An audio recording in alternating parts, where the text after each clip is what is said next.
নাকি বন্ধ ছিল না তো? আচ্ছা, হ্যাঁ লেখো শ্রেয়া। হ্যাঁ গো, থ্যাংক ইউ মনে করিয়ে দেওয়ার জন্য। আমি অন্যবার বোর্ডের মধ্যে লিখে রাখি বড় বড় করে রেকর্ডিং বলে, তাহলে আমি কোনো কিছু করতে গেলে মনে থাকে। এবার আজকে আমার এর আগে একটা ক্লাস ছিল, পুরো বোর্ড মুছে সাফ করে ফেলেছি আর ভুলে গেছি। আচ্ছা, তো এরপরে এটা 1665। তাহলে তুমি একটা জিনিস দেখো যে এই যে উদ্ভিদের পাতলা কর্ক যেটা, এটা তো একটা উদ্ভিদের থেকে কেটে নেওয়া অংশ। তাহলে যে উদ্ভিদটা একটা সজীব জিনিস, কিন্তু তার থেকে যদি একটা ব্রাঞ্চ কেটে নেওয়া হয় তাহলে সেই জায়গাটা সজীব থাকবে না। তাহলে উনি যেটা দেখেছিলেন না, সেটা ডেড।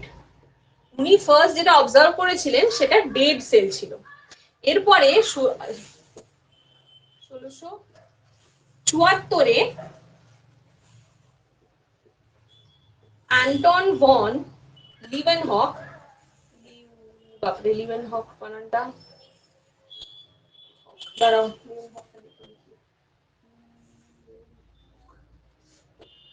বানানটা একটু কেমন কেমন আর কি।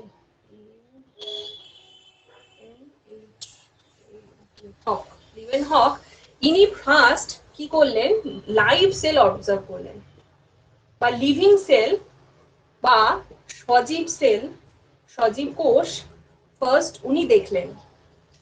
তাহলে এখান থেকে দুটো প্রশ্ন হয়, যে সেলকে আবিষ্কার করেছেন আমরা বলে দেবো রবার্ট হুক, কোনো মেনশন করা নেই সজীব কি নির্জীব বা মৃত। কিন্তু যদি বলে দেয় ডেড সেলকে অবজার্ভ করেছেন, তাহলেও আমরা অ্যান্সার করবো রবার্ট হুক। কিন্তু যদি মেনশন করে দেয় যে লিভিং সেলকে দেখেছেন ফার্স্ট, তখন আমরা অ্যান্সার করবো অ্যান্টন ভন লিভেনহক। ঠিক আছে, কারণ ইনি কিন্তু ডেড সেল দেখেননি, আর রবার্ট হুক যেটা দেখেছিলেন ওটা ডেড সেল ছিল। ইনি ফার্স্ট ব্যাকটেরিয়া দেখেছিলেন। উনি যেটা দেখেছিলেন সেটা একটা ব্যাকটেরিয়া ছিল। ঠিক আছে, আচ্ছা, এবার এই যে সেল আবিষ্কার হলো, সেল কি জিনিস সব ঠিক আছে, কিন্তু সেলের ভেতরকার কেমন কি দেখতে না দেখতে সেসব কিন্তু এরা এখনো কেউ কিছু বলেনি। বা এই যে সেল, উনি যে যে জিনিসটা পেয়েছেন সেইটা দিয়েই যে আমাদের প্রত্যেকটা ইন্ডিভিজুয়াল তৈরি, সেটা কিন্তু এনারা কেউ বলতে পারেননি। সেটা কে বললেন, সেটা স্লেইডেন ও সোয়ান বলে দুজন বিজ্ঞানী কি করলেন, এরপর এসে সেল থিওরি দিলেন। সেল থিওরিটা কি বলছে, যে each and every individual, each individual's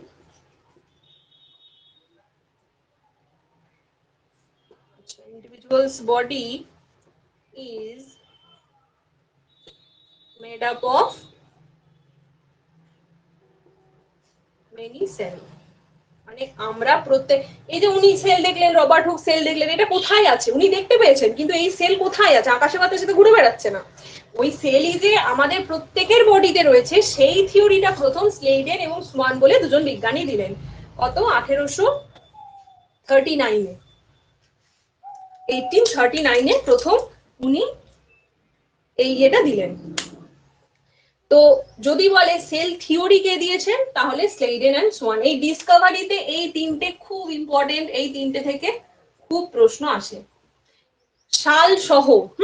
কোষের মধ্যে শুধুমাত্র এই মানে বায়োলজির মধ্যে শুধু এই চ্যাপ্টারেই আমরা একটু সালগুলো মনে রাখবো, কারণ এটা একটা খুব স্প্লেন্ডিড মানে এইরকম মানে সেল আবিষ্কার হয়েছে বলেই বাকি দিগন্তগুলো খুলে গেছে, না হলে হতো না। আচ্ছা, বিজ্ঞানের যে শাখায়, বিজ্ঞানের তো অনেকগুলো ব্রাঞ্চ রয়েছে, যে শাখায় সেল, সেলের স্ট্রাকচার, সেলের কি ফাংশন বা কোথায় কিরকম দেখতে সেল, এইসব নিয়ে আলোচনা করা হয়, সেটাকে আমরা বলছি সাইটোলজি। বিজ্ঞানের যে শাখায় সেল রিলেটেড পড়াশোনা করা হয়, সেল নিয়ে আলোচনা করা হয়, স্টাডি করা হয়, সেটাকে আমরা বলছি সাইটোলজি। প্রত্যেকটা চ্যাপ্টার পড়বো এরকম করে একটা করে লজি লজি পাবো, লজি দেওয়া টার্ম পাবো। লজি মানে হচ্ছে টু স্টাডি, মানে যেটা নিয়ে স্টাডি করা হয় যে ব্রাঞ্চে। সেল নিয়ে পড়াশোনা হলে সাইটোলজি, মাইক্রোবস নিয়ে পড়াশোনা হলে মাইক্রোবায়োলজি, প্রাণী নিয়ে আলোচনা হলে জুলজি। এরকম করে করে লজি লজি করে প্রত্যেকটা টার্ম আমরা পাবো। আচ্ছা, হয়েছে, মুছছি আমি তাহলে একটু তোমাদের নোট। তোমরা যদি না তাড়াতাড়ি নোট নিতে পারো, তাহলে দেখবে ওখানে স্ক্রিনশটের নেওয়া যাবে, স্ক্রিনশটও নিয়ে নিতে পারো। ঠিক আছে, কারণ আমার তো দেখতেই পাচ্ছ এইটুকু বোর্ড না মুছলে আমি আর পরে এগোতে পারবো না। মুছলাম, হ্যাঁ। আচ্ছা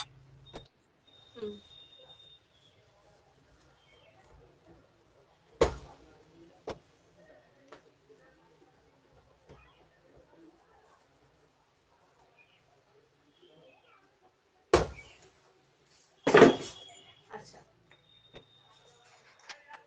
এবার আমি যদি একটা টিপিক্যাল সেল দেখি তাহলে তার মধ্যে কি কি পার্ট পাবো। দেখো একটা সেল যদি আমি দেখি, একটা কোষ বা আচ্ছা লেখাই আছে, আমরা যদি দেখি তাহলে তার মধ্যে দুটো পার্ট পাবো। একটা হচ্ছে আউটার পার্ট, একটা হচ্ছে বাইরের দিক যেটা প্রোটেকশন করে রেখেছে, আর ইনারে কিছু পার্ট পাবো। ঠিক আছে, এটা মানে বহি অংশ বলতে পারি আমরা। এর মধ্যে কি কি থাকবে, এর মধ্যে সেল ওয়াল থাকতে পারে, এর মধ্যে সেল মেমব্রেন থাকতে পারে, মানে কোষ পর্দা, এটা হচ্ছে কোষ প্রাচীর। ইনারের মধ্যে কি কি থাকবে, ইনারের মধ্যে কোষের ভেতরে যে অঙ্গাণুগুলো আছে সেইগুলো থাকবে। ফার্স্ট তো সাইটোপ্লাজম থাকবে।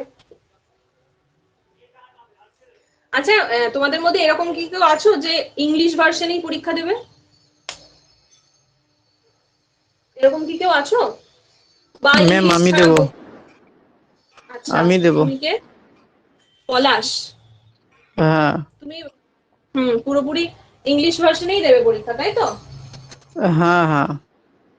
মানে এরকম নয় তো যে তুমি বাংলা বোঝো না একদমই, পরীক্ষা না ইংলিশ ভার্সনে দাও বাংলা, ঠিক? ম্যাম আমি বেঙ্গলি মিডিয়ামে মানে আমি ওয়েস্ট বেঙ্গলের বাসিন্দা, যেহেতু আমি বেঙ্গলিটা জানি পুরোটা, তো সেই আমি ইংলিশে এক্সাম দিলেও বেঙ্গলি পুরোটা বলতে পারবো। আচ্ছা, মানে আমি বলছি তুমি লিখলে পড়তে পারবে তো? হ্যাঁ ওটা বাংলা প্রবলেম হবে না। হ্যাঁ হ্যাঁ ওটা প্রবলেম হবে না। আমি কিছু কিছু টার্ম যদি দেখো আমার পক্ষে মানে আমি চেষ্টা করছি বাংলা ইংলিশ দুটোই লেখার, কিন্তু সব হয়তো কোনোটা আমার মিস হয়ে গেল লিখতে, সেই জন্য আমি জিজ্ঞেস করছিলাম। যেমন কিছু ব্যাচে আছে তারা হচ্ছে ওই কালিম্পং এর ওইদিকে থাকে, ওরা একেবারে বাংলা বোঝে না, মানে ভীষণ অসুবিধা হয় ওদের জন্য, একদম বাংলা বোঝে না, একটা কিছু বাংলায় লিখে দিলে ওরা পড়তেই পারবে না। তো সেই জন্য আমি জিজ্ঞেস করে নিলাম। আচ্ছা, তো ইনার পার্টের মধ্যে সাইটোপ্লাজম আছে। এই সাইটোপ্লাজমেই কিছু কোষ অঙ্গাণু বা সেল সেল অর্গানেল রয়েছে। কি কি, যেমন ধরো নিউক্লিয়াস,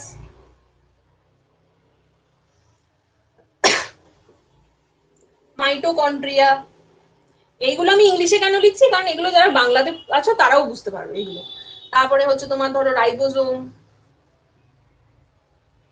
তারপরে ধরো গলগি বডি বা কমপ্লেক্স, তারপরে ধরো লাইসোজোম,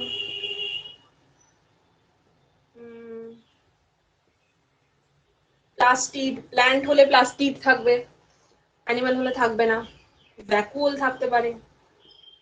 আচ্ছা, সেন্ট্রোজোম থাকতে পারে, আরো অনেক জিনিস থাকতে পারে। তো এইগুলো সম্পর্কে এবার আমরা পড়বো, এই দুটো মানে মোট কথা সব নিয়ে এবার আমরা ছোট ছোট করে আলোচনা করে জেনে নেবো যে কোনটা কি স্ট্রাকচার। মেইনলি আমরা যেটা পড়বো স্ট্রাকচার, ফাংশন, তার কি গঠন আর সে কি কাজ করে, এইটা আমরা মেন পড়বো। এবার চলো একটা একটা করে শুরু করি। বুঝবো এটা, বুঝছি, হ্যাঁ।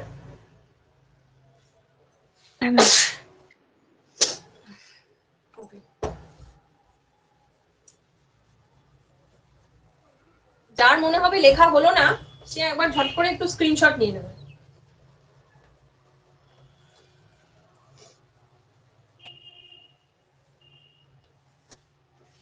আচ্ছা, দেখো কোষ প্রাচীর বা সেল ওয়াল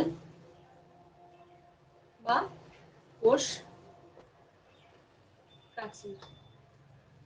কোষ প্রাচীর আমরা কোথায় দেখতে পাবো আগে সেটা জেনে নিই। এমন নয় যে সমস্ত কোষেই আমরা দেখতে পাবো। প্ল্যান্ট সেলে বা উদ্ভিদ কোষে আমরা কোষ প্রাচীর দেখতে পাবো। ঝাপসা, দাঁড়াও, ঝাপসা, ঝাপসা হয়ে গেছে। ঝাপসা হয়ে গেছে, দাঁড়াও। ঠিক আছে এবার? আসলে যেটা আমার ফোনটা এখানে ফোকাস করা থাকে, তো আমি মাঝখানে ঢুকলেই ব্যাস আমার কাছে ফোকাসটা নিয়ে নেয়। আমি ওই জন্য যত সম্ভব বাইরে বেরিয়েই বলার চেষ্টা করি। আমি ঢুকলেই দেখবে ঝাপসা হয়ে যায়। জানি না আমার ফোনটাই অটো ফোকাস কেন নিয়ে নেয়, আমি জানি না। আচ্ছা, কিছু প্ল্যান্ট আছে, তাদের কিছু প্ল্যান্ট না, মানে প্ল্যান্ট মাত্রই তাদের সেল ওয়াল থাকবে। কিছু ব্যাকটেরিয়া আছে, তাদেরও সেল ওয়াল থাকবে। কিছু ফাঙ্গাস আছে, মানে ছত্রাক। ব্যাকটেরিয়ার আর বাংলা হয় না, ঠিক আছে? তো প্ল্যান্টে, উদ্ভিদ কোষে আমরা কোষ প্রাচীরটা দেখবো সেলুলোজ নির্মিত। ভেরি ভেরি ইম্পর্টেন্ট, খুব জিজ্ঞেস করে। এই সেলুলোজটা হচ্ছে সেল ওয়ালের মেন কম্পোনেন্ট। সেল ওয়ালের, প্ল্যান্টের সেল ওয়ালের মেন কম্পোনেন্ট হচ্ছে সেলুলোজ। ব্যাকটেরিয়ার কি? পেপটাইডোগ্লাইকান। এইটা হচ্ছে ব্যাকটেরিয়ার সেল ওয়ালের মেন কম্পোনেন্ট। তার মানে এই নয় যে শুধু এটা দিয়ে তৈরি, আরো আছে, কিন্তু এইটা হচ্ছে মেন কম্পোনেন্ট। মেন কম্পোনেন্ট গুলোই জিজ্ঞেস করে। আর ছত্রাকের হচ্ছে কাইটিন। এই তিনটে পরীক্ষায় জিজ্ঞেস করে কার কি মেন কম্পোনেন্ট সেল ওয়ালের, এই তিনটে জিজ্ঞেস করে। আচ্ছা, বা সেল ওয়ালটা কিরকম দেখতে হয়? আমি প্ল্যান্টেই বলছি, আমি আমার এই দুটো দরকার নেই, প্ল্যান্টের সেল ওয়ালেরটাই আমি দেখবো।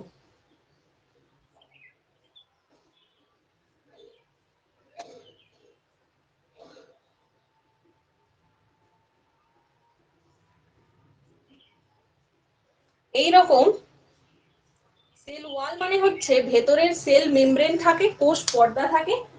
সেই কোষ পর্দার বাইরে, এটা কোষ পর্দা, এই কোষ পর্দার বাইরে একটা শক্ত পুরু, পুরু মানে হচ্ছে ঠিক, রিজিড মানে দৃঢ়, একটা মেমব্রেন থাকে। আর কি?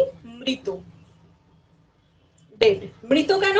দেখো, প্ল্যান্টকে তো সবসময় বাইরে এক্সপোজারে থাকতে হচ্ছে, মানে ও বাইরে থাকছে, ওদের তো আর এরকম আমাদের মতো জামা কাপড়ও পরে না। তাহলে ওদের যে সেলগুলো, এই যে ওদের ভেতরে সেলটা, সেইটাকে প্রোটেকশন দেওয়ার জন্য ওদের তো সবসময় রোদ, ঝড়, জল, বৃষ্টিতে থাকছে। সেইটাকে প্রোটেকশন দেওয়ার জন্য এই সেল ওয়ালটাকে মানে পুরো পুরো দৃঢ় আর মৃত হতে হয়েছে। না হলে কি হতো? না হলে সেলটা কি হতো, মানে আঘাতপ্রাপ্ত হতো খুব সহজে। সেল ওয়াল কি করছে? ভেতরের যে সাইটোপ্লাজম সহ কোষ অঙ্গাণুগুলোকে বাইরের বিভিন্ন আঘাত এইসব থেকে রক্ষা করছে। ঠিক আছে? তো এইটা গেল এর কি স্ট্রাকচার, পুরু, দৃঢ়, মৃত, এইটাই মনে রাখলেই হবে।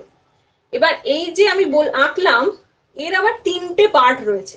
এই সেল ওয়াল তিনটে এর পর্দা মতো রয়েছে। কি কি দেখো, এখানটা মুছছি, হ্যাঁ, আর এখানটা মুছবো, লেখা হয়েছে তোমাদের? হ্যাঁ ম্যাম। বুঝবে? তিনটে যে পার্ট বলছি, তিনটে পার্ট, ফার্স্ট হচ্ছে মিডিলটা দিয়ে শুরু করব। মিডিল ল্যামেলা, বাংলায় বলে মধ্য পর্দা, বুঝতেই পারছো মিডিলে থাকবে এটা। সেকেন্ড হচ্ছে প্রাইমারি সেল ওয়াল, বা শুধু ওয়ালও বলে। আর থার্ড হচ্ছে সেকেন্ডারি সেল ওয়াল, এটাকে বলছে মুখ্য কোষ প্রাচীর, এটাকে বলছে গৌণ কোষ প্রাচীর। এবার এই যে মধ্য পর্দা, এইটা আবার দেখো জিনিসটা খুব বলেছি কি পুরু আর দৃঢ়। কোনো জিনিসকে পুরু দৃঢ় বানাতে গেলে আমাদের বডি রেসপেক্টেই ভাবো, আমাদের বডিতে সব থেকে পুরু জিনিস কি, সব থেকে দৃঢ় জিনিস কি? আমাদের হাড় বা বোন স্ট্রাকচারটা। বোনটা কেন শক্ত? কারণ সেটা ক্যালসিয়াম দিয়ে তৈরি। তাহলে শক্ত কোনো জিনিস তৈরি হতে গেলেই জানবে এই মিডিল ল্যামেলাটা ক্যালসিয়াম দিয়ে তৈরি। ক্যালসিয়াম অ্যান্ড ম্যাগনেসিয়ামের পেকটেট দিয়ে তৈরি। ঠিক আছে, এই কথাটা মনে রাখবে, পেকটেট।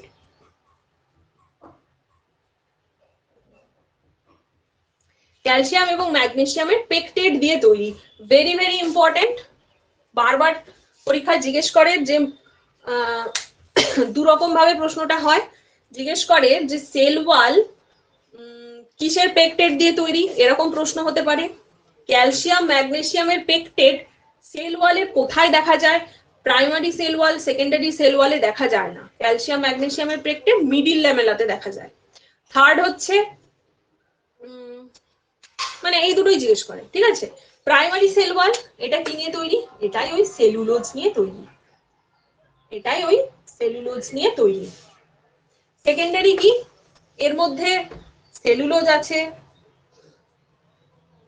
হেমিসেলুলোজ আছে,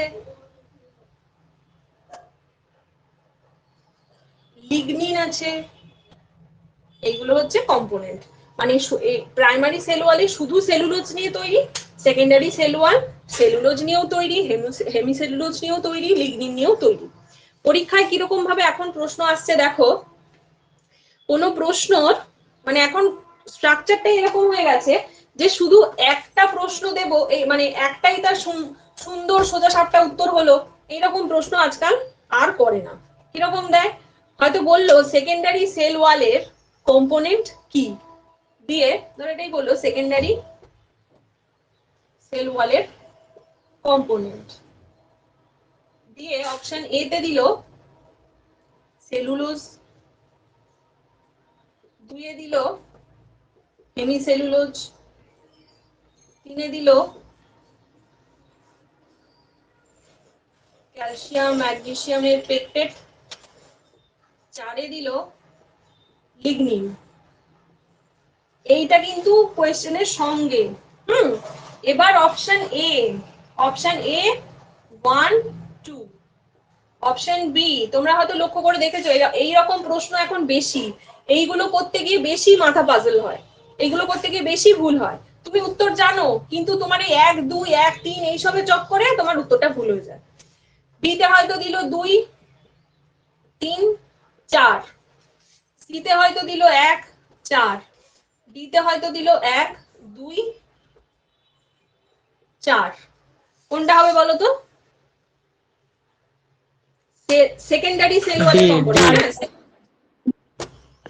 চারেরটা হবে 1 2 4, মানে সেলুলোজ হবে, সেলুলোজ হবে, হেমিসেলুলোজ হবে, লিগনিন হবে। এই রকম প্রশ্নগুলো করার পদ্ধতি হচ্ছে এরকম, যেটা অ্যান্সার হবে সেটার পাশে টিক দাও। পরীক্ষার খাতায় পেন্সিল তো নিয়ে যাবে, জানি না অ্যালাউ আছে কিনা, মনে হয় অ্যালাউ আছে। যেটা অ্যান্সার হবে না একদম ক্রস দিয়ে দাও।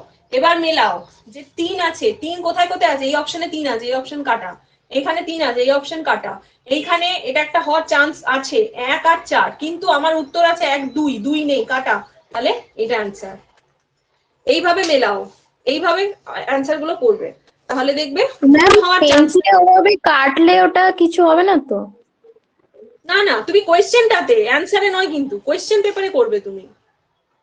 তবে হ্যাঁ, কিছু কিছু পরীক্ষায় কোয়েশ্চেন পেপারেও লিখতে বারণ করে, কিন্তু তুমি মানছি এটা বায়োলজি, কিছু পরীক্ষায় তো আছে তোমার ম্যাথ করতে হবে, কোথায় করবে তুমি? কোয়েশ্চেনের পেছনেই তো করতে হয়, সুতরাং কোনো অসুবিধা নেই, কোয়েশ্চেনে তুমি দাগ দিতে পারো, ঠিক আছে। আচ্ছা, তাহলে তিনটে কিন্তু ইম্পর্টেন্ট।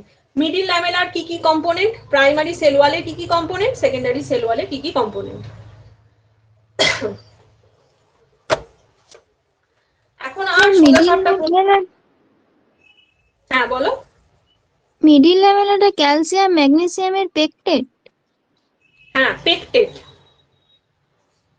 এটাই বলে ক্যালসিয়াম ম্যাগনেসিয়াম দ্বারা গঠিত, বা ওইটাকে বলছে ক্যালসিয়াম ম্যাগনেসিয়ামের পেকটেট দিয়ে গঠিত, ঠিক আছে। আচ্ছা, এর কি তাহলে ফাংশন হবে বলো? প্রোটেকশন, 1 নম্বর ফাংশন, প্রোটেকশন দেওয়া। কাকে প্রোটেকশন দেওয়া? সেল মেমব্রেনকে, সেল মেমব্রেনকে প্রোটেকশন দিলে কি হবে? কোষের ভেতরে থাকা অঙ্গাণুগুলো সুরক্ষিত থাকবে। 2 নম্বর অসমোটিক, আচ্ছা, to prevent osmotic burst. Osmotic burst মানে কি? দেখো আমরা তো সেল মেমব্রেনটা এরকম দেখলাম, সরি সেল ওয়ালটা এরকম দেখলাম, ভেতরে সেল মেমব্রেনটা দেখলাম। এবার কি হয়, উদ্ভিদ ধরো জলটা নিচ্ছে, জল নিচ্ছে জল নিচ্ছে, এবার কোনো কারণে জলটা অতিরিক্ত নেওয়া হয়ে গেছে, তাহলে কি হয়, মেমব্রেনটা তো জায়গা আছে ফুলবার, ও কি হলো ফুলতে ফুলতে এরকম যদি ফুলতে থাকে একসময় তো বাস্ট হয়ে যাবে, কারণ এইটারও তো একটা টান টান মানে একটা এক্সটেন্ড হওয়ারও তো একটা ক্যাপাসিটি রয়েছে, এর বেশি আর এক্সটেন্ড হতে পারবে না। কিন্তু এবার এইখানে তো সেল ওয়ালটা আছে, এবার ও যেতে যেতে এইখানে ঠেকে যাবে, আর একে তো আর জোরে ঠেলতে পারবে না, কারণ এ একেবারে হার্ড রিজিড, এটাকে ঠেলতে পারবে না। তাহলে এইভাবে এই সেল মেমব্রেনটা বার্স্ট হওয়ার হাত থেকে রক্ষা পায়। ঠিক আছে, মেমব্রেনটা সেল ওয়ালটা মেমব্রেনটাকে বার্স্ট হওয়ার হাত থেকে রক্ষা করে। তো এইটাকে বলছে অসমোটিক বার্স্ট। আচ্ছা এই দিকটা মুছছি, হ্যাঁ।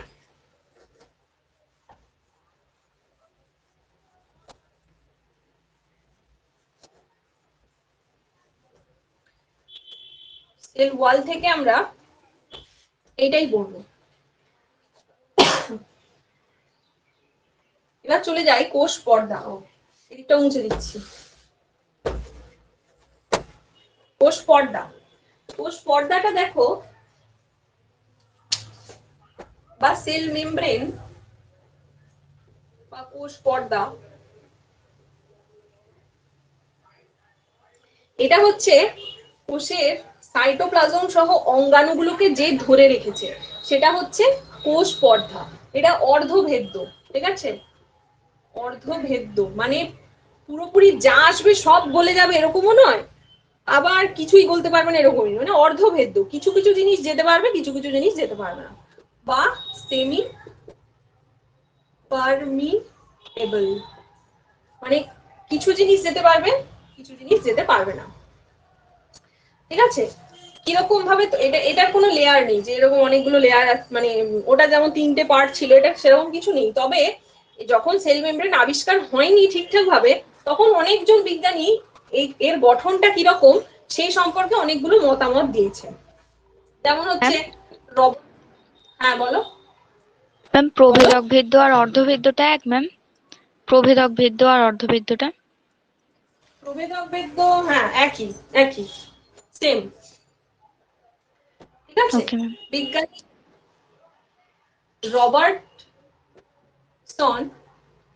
বিজ্ঞানী রবার্টসন প্রথমে ইউনিট মেমব্রেন কনসেপ্ট দিয়েছিলেন। বললেন, ইনি কি বলছেন যে না, এ একটাই মেমব্রেন আছে, এটা কি একক পর্দা, একক পর্দা কনসেপ্ট মানে হচ্ছে মানে একক পর্দা মডেল আর কি, হ্যাঁ মডেল। উনি কি বলছেন যে একটাই লেয়ার নিয়ে তৈরি, যেটা হচ্ছে প্রোটিন লিপিড প্রোটিন, এইভাবে আছে, মানে প্রোটিনও রয়েছে, তারপর লিপিড রয়েছে, তারপর প্রোটিন রয়েছে, এইভাবে একটাই পর্দা দিয়ে তৈরি। তারপরে কিছুদিন বাদে বিজ্ঞানী সিঙ্গার অ্যান্ড নিকলসন এনারা এসে বলছেন যে না এরকম নয়, এই এরা এরা প্রত্যেকে একটা তরলের মধ্যে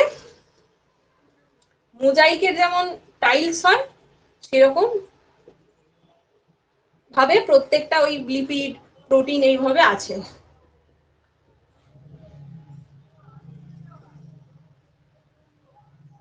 ঠিক আছে, তরল মোজাইক মডেল দিলেন যে কিছু একটা তরল জাতীয় জিনিস আছে, মানে তরল মানে অর্ধ তরল, পুরোপুরি তরল হলেও হবে না, এবং তার মধ্যে এই প্রোটিন লিপিড এইগুলো রয়েছে। কিন্তু অ্যাকচুয়ালি এনার জিনিসটা খানিকটা ঠিক, কারণ ভেতরে যে সাইটোপ্লাজমটা রয়েছে না, সেটা তো খানিকটা ওই অর্ধ তরলই, তার মধ্যেই তো এগুলো আছে, তার বাইরেই আছে, মানে তরলটার সঙ্গে একেবারে ঠেকেই রয়েছে বলতে গেলে।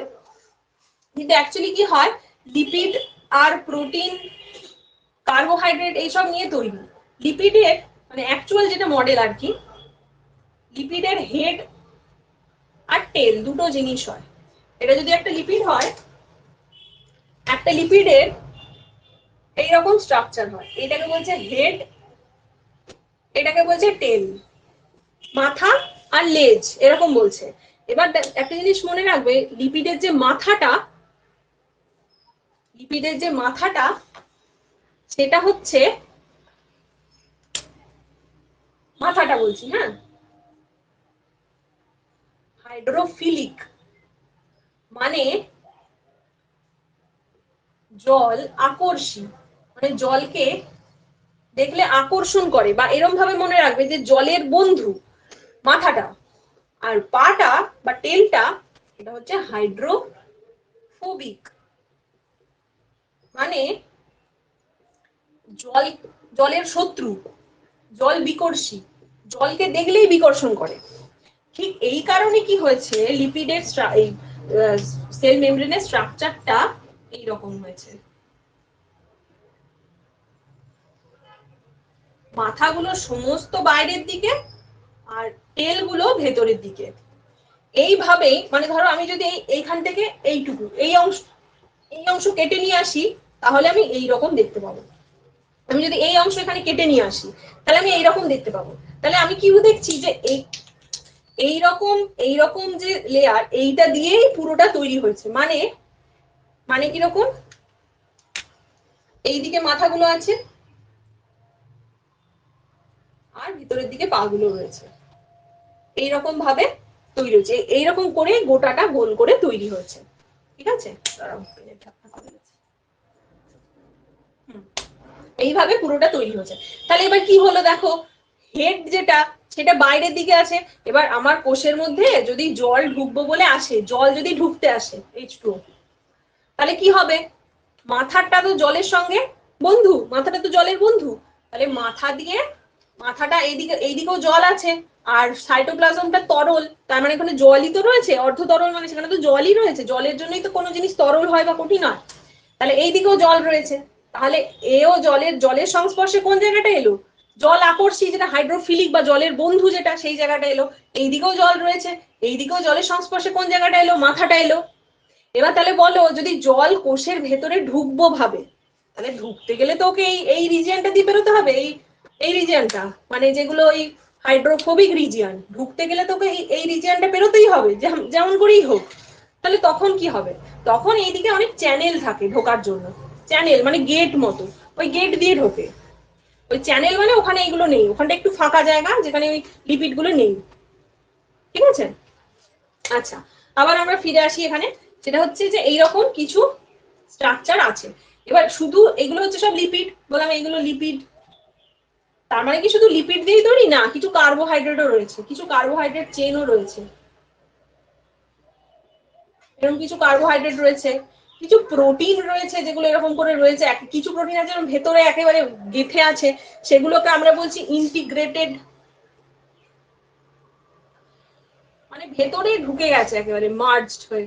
আর একটা হচ্ছে ইন্টিগ্রাল, যেগুলো বাইরের দিকে আছে, সেটা হচ্ছে বললাম দাঁড়াও, আচ্ছা এটা পেরিফেরাল, যেটা মানে বাইরের দিকে রয়েছে সেটা পেরিফেরাল, পেরিফেরিতে রয়েছে বলে পেরিফেরাল। আর এটা ইন্টিগ্রেটেড বা ইন্টিগ্রাল, যেটা মাঝখানে ঢুকে রয়েছে, এটাকে বলছে বহিস্থ, যেটা বাইরে থেকে দেখা যাচ্ছে সেটাকে বলছি পেরিফেরালটাকে বলছি বহিস্থ, আর ইন্টিগ্রেটেডটাকে বলছি অন্তস্থ। তাহলে প্রোটিন, লিপিড আর কার্বোহাইড্রেট থাকছে এর স্ট্রাকচারে, কিছু প্রোটিন থাকছে ভেতরে ঢুকে, যেগুলো আমরা বাইরে থেকে দেখতে পাবো না, আর কিছু প্রোটিন থাকছে এরকম বাইরে বেরিয়ে থাকছে, এরকম করে মাথাটা বাইরে বেরিয়ে থাকছে, সেগুলো হচ্ছে পেরিফেরাল, এগুলো আমরা বাইরে দেখতে পাবো। তাহলে প্রোটিন, লিপিড এইসব নিয়ে আমার, প্রোটিন, লিপিড, কার্বোহাইড্রেট, এইটা নিয়ে আমার কি হলো, কোষ পর্দা তৈরি হলো। আচ্ছা, এবার দেখো কাজে চলে যায়, এদের কাজ কি হবে। কাজ, প্রথম কথা হচ্ছে সেল সাইটোপ্লাজম সহ কোষ অঙ্গাণুগুলোকে প্রোটেকশন দেওয়া, এরও কাজ কি, প্রোটেকশন। 2 নম্বর কাজ কি হবে, আদান প্রদান জিনিসপত্রের। 3 নম্বর হচ্ছে যেমন কিছু জিনিসকে বাধা দেওয়া, কারণ ওই জন্য অর্ধভেদ্য, খারাপ কিছু জিনিস যাই আসবে ঢুকিয়ে নেবে না, খারাপ জিনিসকে বাধা প্রদান করা। তাহলে কি লিখবো, কিছু ক্ষেত্রে বাধা প্রদান করা।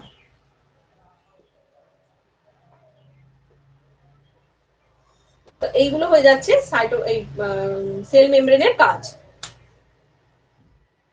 আরো এর একটা ভাইটাল কাজ রয়েছে, কি, এইগুলো থেকেই এই এটা আচ্ছা, সেল মেমব্রেনকে প্লাজমা মেমব্রেনও বলে, ঠিক আছে, সেল মেমব্রেনকে প্লাজমা মেমব্রেনও বলে। কেন? কারণ এই ভিতরে যে তরল জিনিসটা এটাকে প্লাজমা বলে। তাহলে প্লাজমাটাকে ধরে রেখেছে বলে এটাকে আমরা প্লাজমা মেমব্রেনও বলতে পারি। কিছু সেল অর্গান যেমন গলগি, মাইটোকন্ড্রিয়া, ইয়ার, নিউক্লিয়াস, সেল যখন ডিভিশন হয় এইগুলো ফরমেশনে সাহায্য করে, এইগুলো ফরমেশনেও সাহায্য করে।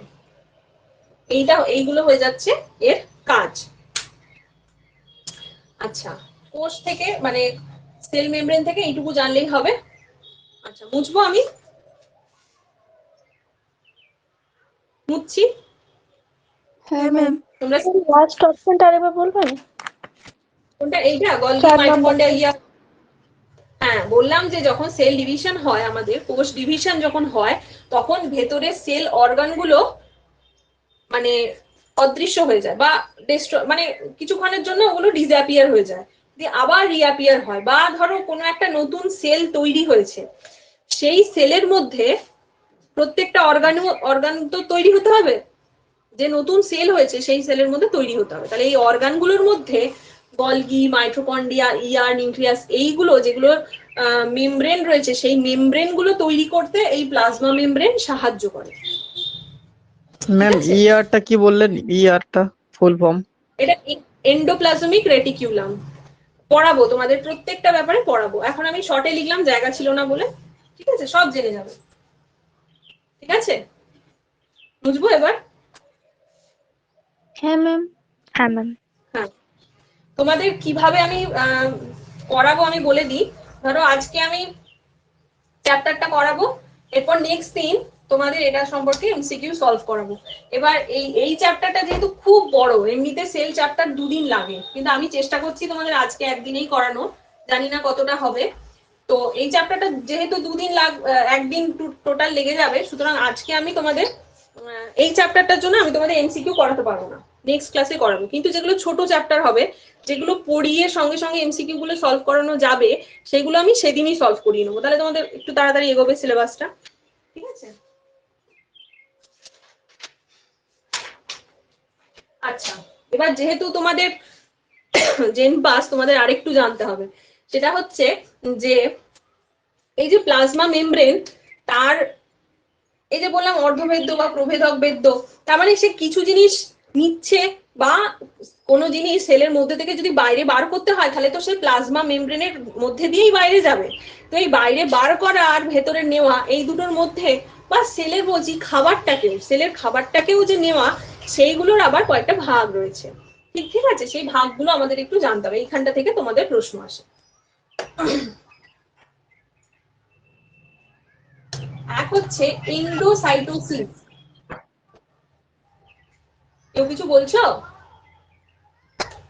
উপরের দিকটা দেখা যাচ্ছে না। তখন ঝাপসা হয়ে গিয়েছিল। ঠিক আছে এখন? ক্লিয়ার হয়েছে? হ্যাঁ, ওই যে বললাম না, ফোকাস নিয়ে নিচ্ছে আমাকে, ওটাই একটু সমস্যা। আচ্ছা, বাট এন্ডোসাইটোসিস ম্যাম বোর্ডের উপরের দিকটা দেখা যাচ্ছে না। এখনো দেখা যাচ্ছে না? ম্যাম দেখা যাচ্ছে। ঠিক হ্যাঁ, আছে আমার ম্যাম, কাছে অসুবিধা হচ্ছে না তো। ঠিক আছে। ওই যার দেখা যাচ্ছে না, তুমি একবার একটু লেফট হয়ে জয়েন হও, মনে হচ্ছে নেটওয়ার্ক ইস্যু তোমার। আচ্ছা, এইগুলোর বাংলা এটাই। হ্যাঁ, এটার কোনো বাংলা নেই। এন্ডোসাইটোসিস আমি ওই জন্য লিখছি না।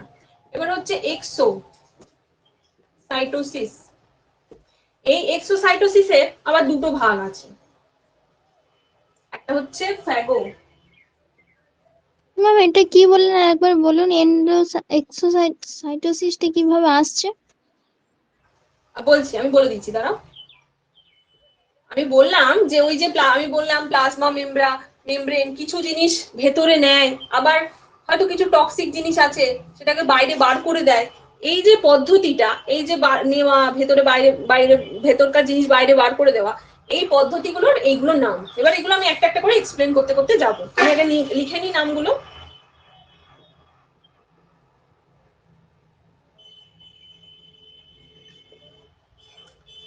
থার্ড হচ্ছে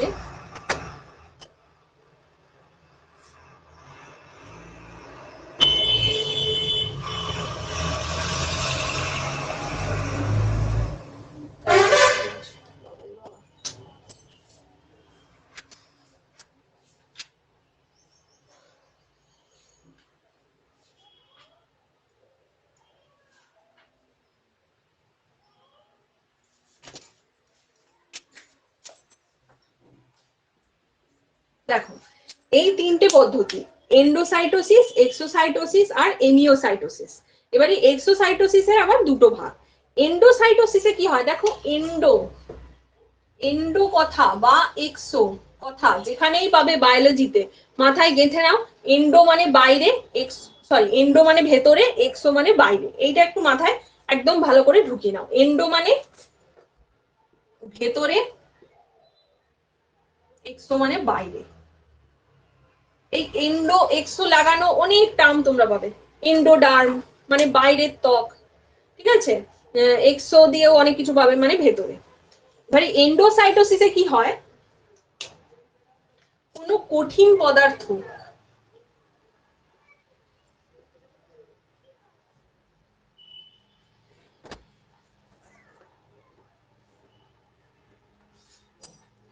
কোষের ভেতরে গৃহীত হয়। এই যে এন্ডো মানে ভেতরে, তাই কোষের ভেতরে গৃহীত হয়। মানে এটা একটা সেল, কোনো একটা কঠিন পদার্থ আছে, এটা একটা এই সেলের ভেতরে আসবে, ঠিক আছে, এ বাইরে ছিল এখন ভেতরে চলে আসবে। এইটা হচ্ছে এন্ডোসাইটোসিস। কি বললাম, কোনো কঠিন পদার্থ, এটা কিন্তু কঠিন পদার্থ, এইটার উপর ডিপেন্ড করে কিন্তু ভাগগুলোও হয়। এই কঠিন পদার্থের কঠিন পদার্থ না তরল পদার্থ নিচ্ছে, বা কোষের ভেতরে নিচ্ছে না কোষ থেকে বার করছে, এইগুলোর উপর ডিপেন্ড করে এই ভাগগুলো হয়েছে। আচ্ছা, এবার হচ্ছে এক্সোসাইটোসিস, মানে বুঝতেই পারছো, এক্সো মানে নিশ্চয়ই বাইরে বার করে দিচ্ছে। এবার দেখতে হবে কঠিন না তরল। কোনো একটা কঠিন বস্তুকে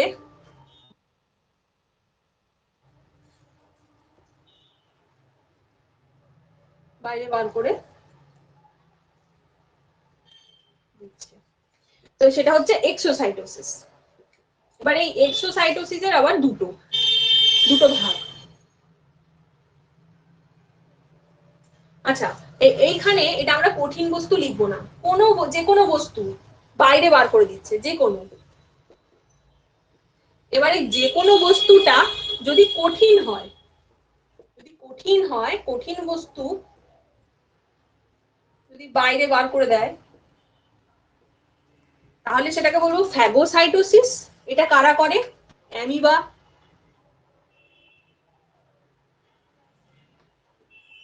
অ্যামিবারা ফ্যাগোসাইটোসিস করে। ফ্যাগোসাইটোসিস পদ্ধতিতে এরা খাবার খায় বা দেহের কোনো বাজে জিনিস বাইরে বার করে দেয়। আর পিনোসাইটোসিসটা হচ্ছে কোনো তরল জিনিসকে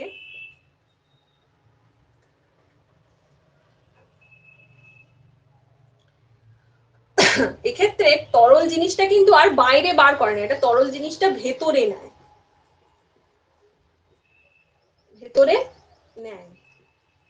যদিও এটা এক্সোসাইটোসিসের ভাগ, তবুও কিন্তু তরল জিনিস কোষের ভেতরে নেয়। এই কোষের ভেতরে নেয় বলে এইটাকে বলছে ফ্যাগোসাইটোসিসটা। আচ্ছা, ফ্যাগোসাইটোসিসেও বাইরেও বার করে দিতে পারে, ভেতরেও নিতে পারে। এটা বাইরে বার করে দিতেও পারে, ভেতরেও নিতে পারে। ভেতরে যদি নেয় তাহলে এটাকে বলে সেল ইটিং, পরীক্ষায় আসে। আর যদি তরল জিনিস ভেতরে নেয় বা বাইরে বার করে দেয়, যদি ভেতরে নেয় তাহলে বলবে সেল ড্রিঙ্কিং। তরল জিনিস হলে ড্রিঙ্ক হবে। তো পিনোসাইটোসিসকে বলে সেল ড্রিঙ্কিং, আর ফ্যাগোসাইটোসিসকে বলে সেল ইটিং। ফ্যাগোসাইটোসিস পদ্ধতিতে কোনো এনগালফও করে নেওয়া যায়, কোনো জিনিস বাইরে বারও করে দেওয়া যায়। আর পিনোসাইটোসিস পদ্ধতিতে যদি কোনো জিনিস ভেতরে নিয়ে নেয় বা বাইরে বার করে দেয়, তাহলে ভেতরে নেওয়াটাকে বলে সেল ড্রিঙ্কিং। এবার হচ্ছে এমিওসাইটোসিস। ম্যাম ওই জায়গাটা আরেকবারটি বলুন। হ্যাঁ, ফ্যাগোসাইটোসিস। হ্যাঁ দেখো, এই এক্সোসাইটোসিসের দুটো ভাগ বলেছি তো, দুটো ভাগ, ঠিক আছে, যে কোনো বস্তু বাইরে বার করে দেওয়াটাকে বলে এক্সোসাইটোসিস। কিন্তু কঠিন বস্তু কোষের বাইরে বের করে দেওয়া বা ভেতরে নেওয়াকে বলছে ফ্যাগোসাইটোসিস। আর যদি ভেতরে নেয় তাহলে সেইটার একটা নাম আছে, সেটাকে বলে সেল ইটিং। দেখো, কঠিন বস্তু আমরা যখন খাই, কোনো কিছু খাওয়াকে আমরা ইটিং বলি, আর জল খাওয়াকে কিন্তু আমরা ইটিং বলি না, আমরা ড্রিঙ্কিং বলি। আর কোনো তরল জিনিস যদি ভেতরে নেয় বা বাইরে বার করে দেয় সেটাকে আমরা বলছি পিনোসাইটোসিস। আর পিনোসাইটোসিস পদ্ধতিতে যে জিনিসটা ভেতরে নিয়ে নিচ্ছে সেটাকে বলছে সেলফ ড্রিঙ্কিং। তরল জিনিস খাওয়াটাকে বলছে সেলফ ড্রিঙ্কিং। দুটো জিনিস আসে, হোয়াট ইজ সেল ড্রিঙ্কিং বলেই ফ্যাগোসাইটোসিস, পিনোসাইটোসিস, এমিওসাইটোসিস করে অপশনে আসে, তখন কিন্তু পিনোসাইটোসিস করবে। ম্যাম পিনোসাইটোসিস শুধু তরল জিনিস নেয়? হ্যাঁ, তরল জিনিস নিলে সেটাকে সেল ড্রিঙ্কিং বলছে। ঠিক আছে, সেটাই তো লিখেছি, তরল জিনিস ভেতরে নেয় সেটাকে সেল ড্রিঙ্কিং বলছে। আর একটা আছে এমিওসাইটোসিস। হ্যাঁ বলো। ম্যাম যেগুলো নিচ্ছে তাহলে তো ওগুলো এন্ডোসাইটোসিস হবে, এক্সোসাইটোসিস। না, আমি ওটাই তো বললাম যে এক্সোসাইটোসিসের এটা দুটো ভাগ, মানে এটা নয় যে সবসময় এটা নেবেই, ওই ওই রেসপেক্টে এই ভাগটা হয়নি। ঠিক আছে, এন্ডোসাইটোসিস এক্সোসাইটোসিসের ভাগটা আমি কি বললাম দেখো, দুটো দুটো হিসেবে ভাগ হয়েছে, কঠিন পদার্থ হিসেবে, আর একটা হচ্ছে ভেতরে নিচ্ছে না বাইরে নিচ্ছে। এন্ডো মানে ভেতরে, এক্সো মানে বাইরে, কিন্তু এইটার রেসপেক্টে ভাগটা হয়নি যে এন্ডো মানে সবসময় ভেতরেই নেবে, সেই রেসপেক্টে দুটো ভাগ হলো, এটা নয়। কঠিন তরলের রেসপেক্টে ভাগটা হয়েছে। এন্ডো মানে শুধু কঠিন, এখানে তরলের কোনো ব্যাপার নেই। ঠিক আছে, আর এক্সোসাইটোসিসের মধ্যে যেটাতে কঠিন বস্তু নিচ্ছে সেটা হচ্ছে ফ্যাগোসাইটোসিস, যেটাতে তরল হচ্ছে সেটা পিনোসাইটোসিস। ফ্যাগোর মধ্যে কঠিনটা বাইরে বাইরে বারও করে দিতে পারে, ভেতরে নিতেও পারে। পিনোতে তরল জিনিসটা ভেতরে নেয়, মানে বেশিরভাগ ক্ষেত্রে ভেতরে নেয়, কারণ বাইরে বার করে দেওয়াটা এমিওসাইটোসিস হচ্ছে। তাই পিনোসাইটোসিসের ক্ষেত্রে বেশিরভাগ ক্ষেত্রে তরল জিনিসটা ভেতরেই নেয়, ওই জন্য এটাকে সেলফ ড্রিঙ্কিং বলছে। ঠিক আছে, ওকে ম্যাম। আর এইগুলোর ক্ষেত্রে কি হলো, সেল মেমব্রেনটা কোথাও ফেটে গেল না, এমনি জাস্ট নিয়ে নিল ভেতরে। কিন্তু এক্ষেত্রে সেল মেমব্রেনটা ফেটে গিয়ে জিনিসটা, মানে কোষের ভেতরে যে জিনিস আছে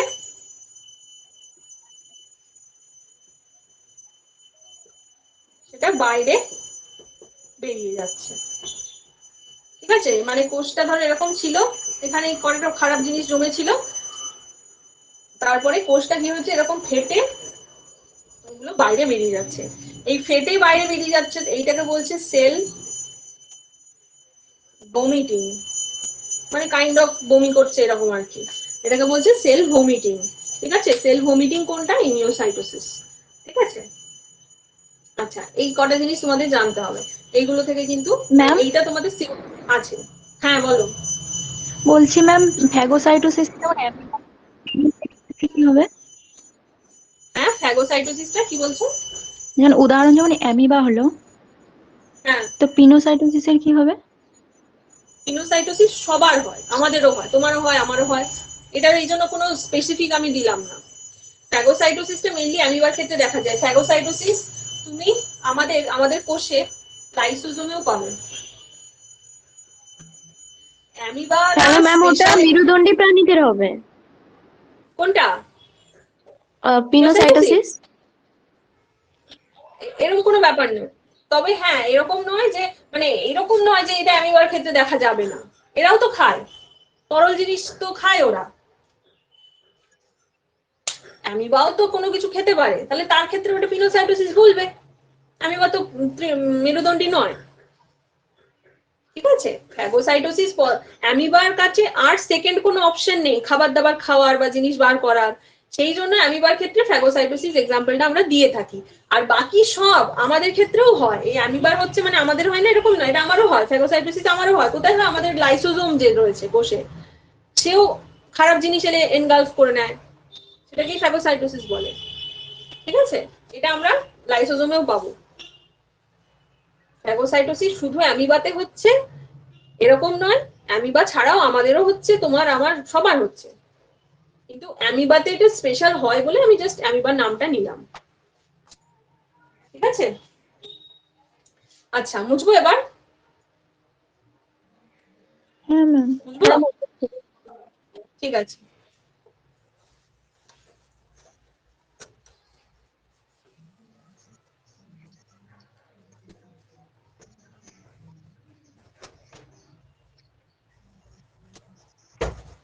দেখো এরপরে আমরা চলে আসি, প্লাজমা মেমব্রেন ভেদ করে ঢুকলেই আমরা কি পাবো, সাইটোপ্লাজম পাবো।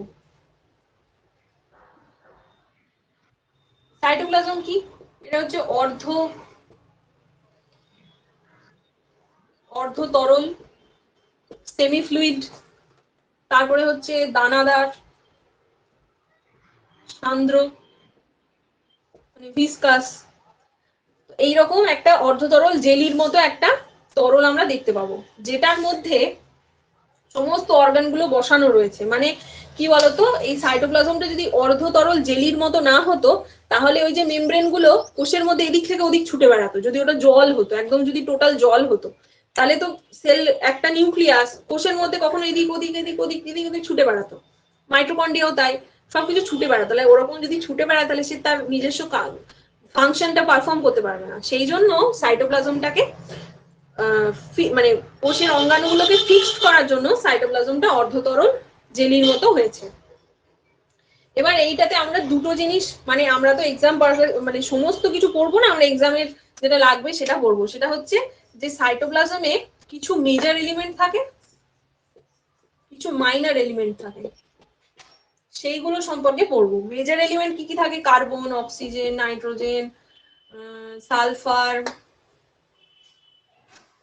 Potassium, calcium, chlorine, magnesium, sodium, এগুলো সব হচ্ছে মেজর এলিমেন্ট। কিছু মাইনর এলিমেন্টও থাকে, যেমন ধরো cobalt, nickel, zinc, molybdenum, boron, silicon. মানে মেজর এলিমেন্ট মানে যেগুলোকে অপরিহার্য, যেগুলো সবসময় লাগবে। আর মাইনর এলিমেন্ট মানে যেগুলো লাগবে কিন্তু এইগুলোর অভাবটা অতটা সুস্পষ্ট নয়, যে কিন্তু এটার অভাবটা একদম সুস্পষ্ট, যে এটা অভাব হলে এইটা হচ্ছে, একদম সেলটা এরকম কাজ করতে পারছে না, কিন্তু এইটার অভাবটা অতটা তীব্র নয়। এগুলো হচ্ছে মেজর এলিমেন্ট, মাইনর এলিমেন্ট। কেন এগুলো পড়বো, কিরকম ভাবে এখান থেকে প্রশ্ন দেয়, কোয়েশ্চেন দিয়ে দিল, which of the following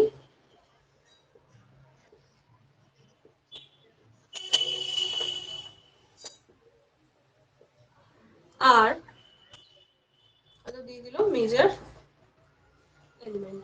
option A তে দিয়ে দিল তিনটে করে দিয়ে দিল, ধরো কার্বন, অক্সিজেন, বোরন। বি তে দিয়ে দিল কার্বন, সালফার, ক্যালসিয়াম। সি তে দিয়ে দিল কোবাল্ট, নিকেল, কার্বন। ডি তে দিয়ে দিল অক্সিজেন, নাইট্রোজেন, সিলিকন। এরকম করে করে দুটো তিনটে করে যদি দিয়ে দেয়, একটা করে দিলে তোমার ঠিক আছে, অপশন তুমি দেখে বুঝতে পারবে। দুটো তিনটে করে দিয়ে দিলে তোমার ওই, আবার বলছি, আবার ওই এইগুলোই কিন্তু তোমার টাইম টেকিং প্রশ্ন, যেগুলো করে অপশন অনেকগুলো করে থাকবে, সেইগুলোই তোমাকে ভাবতে হবে বারবার। ঠিক আছে, সেক্ষেত্রে যেগুলো আমি আবার বলছি, পেন্সিল নিয়ে যাবে, যেগুলো দেখবে কেটে দেবে, চেয়েছে মেজর, যেগুলো নয় কেটে দেবে। আচ্ছা, কার্বন, সালফার, অক্সিজেন, ঠিক আছে, এটাও হবে না, এটাও হবে না, এখানে এটা হবে না, তাহলে একমাত্র কাটা গেল না কোনটাই, এটাই, তাহলে এটা অ্যান্সার হবে। এইভাবে টাইমটাকে কিন্তু বাঁচাবে। ঠিক আছে, মেন তোমার পরীক্ষার মেন মোটো কি বলতো, যে আমি কম সময়ে প্রত্যেকটা অ্যান্সার সঠিক করে আসবো। যেহেতু তোমাদের নেগেটিভ মার্কিং রয়েছে, তোমাদের এটাও মাথায় রাখতে হবে যে আমি বেশি অ্যান্সার করার চক্করে ভুল অ্যান্সার কিন্তু করবো না। তাহলে তোমাকে যেটা করতে হবে, যে ওইটা মাথায় রাখতে হবে যে আমাকে অ্যান্সারটা একটু বেশিই করে আসতে হবে, কারণ হতেই পারে আমার দুটো চারটে ভুল হলো, সেটা হয়েও যেন আমার মার্কসটা কাট অফের উপরে থাকে, এইটা মাথায় রাখতে হবে। আচ্ছা, এইটা ধরো সাইটোপ্লাজম, এটা ধরো সাইটোপ্লাজম, এর মধ্যে আবার দুটো ভাগ রয়েছে, একটাকে বলছি আমরা এক্টোপ্লাজম, একটাকে বলছি আমরা এন্ডোপ্লাজম। দেখো আবার সেই এন্ডো, একটো মানে হচ্ছে বাইরের দিকে, তাহলে বাইরের দিকের যে সাইটোপ্লাজমের স্তরটা, সেটাকে বলছি আমরা এক্টোপ্লাজম, বাইরের দিকে, এটাকে আমরা বলছি এক্টোপ্লাজম। আর ভেতরের দিকে নিউক্লিয়াস আছে, নিউক্লিয়াসের কাছে যে অঞ্চলটা, সেটাকে আমরা বলছি এন্ডোপ্লাজম। এই এক্টোপ্লাজম যে রিজিয়নটা, এটা একটু স্বচ্ছ, স্থিতিস্থাপক এবং কোষ পর্দা সংলগ্ন। আর এন্ডোপ্লাজম যেটা, সেটা নিউক্লিয়াস সংলগ্ন। তাহলে তোমাকে প্রশ্ন জিজ্ঞেস করতে পারে যে এন্ডোপ্লাজমটা কোনখানে, নিউক্লিয়াস সংলগ্ন, বা দিয়ে দিল মাইটোকন্ড্রিয়া সংলগ্ন, বা উল্টোপাল্টা একটা কিছু নাম দিয়ে দিল সেটা সংলগ্ন, বা এটা বাইরের দিকে অবস্থিত এরকম ভেতরের দিকে অবস্থিত, এইটার রেসপেক্টে কিন্তু এক্টোপ্লাজম এন্ডোপ্লাজমটার তফাৎটা হয়েছে। এইটা একটু বেশি দানাদার, মানে ভেতরের দিকটা একটু বেশি দানাদার, এই এন্ডোটা বেশি দানাদার, আর এই একটোটা একটু কম দানাদার। ঠিক আছে, সাইটোপ্লাজম থেকে বাস এই কটাই পড়বো। বেশি ইম্পর্টেন্ট হচ্ছে মেজর এলিমেন্ট, মাইনর এলিমেন্ট। পরের চ্যাপ্টারে এইটার কি অভাবজনিত ফল সেগুলো আমাদের পড়তে হবে। ঠিক আছে, সাইটোপ্লাজমটা এর থেকে বেশি কিছু পড়তে হবে না। আচ্ছা, বুঝছি বুঝছি তো? হ্যাঁ ম্যাম। আচ্ছা, আজকে মনে হচ্ছে তোমাদের পুরো চ্যাপ্টার শেষ হবে না, যেটা বাকি থাকবে পরের দিন শেষ করে তারপর এমসিকিউ পরের দিনই সলভ করব। এবার চলে যাই কোষের মেন যে উপাদান, সাইটোপ্লাজম পেরিয়ে গেলেই আমরা পাবো নিউক্লিয়াস।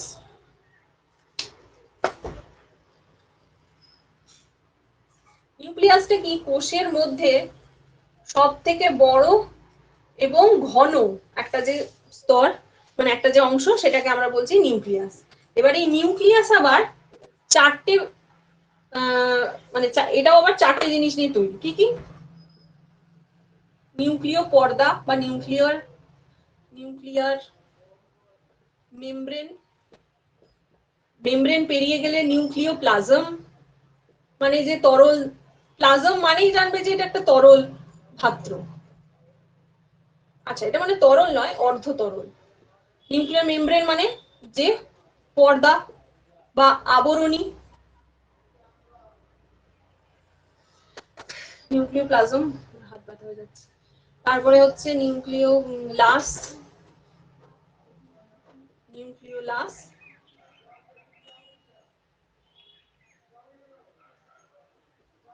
তারপরে হচ্ছে নিউক্লিয় রেটিকুলাম।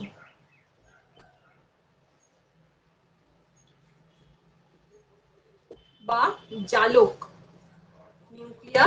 জালক। আর নিউক্লিওলাস্টার এটাই বাংলা কথা।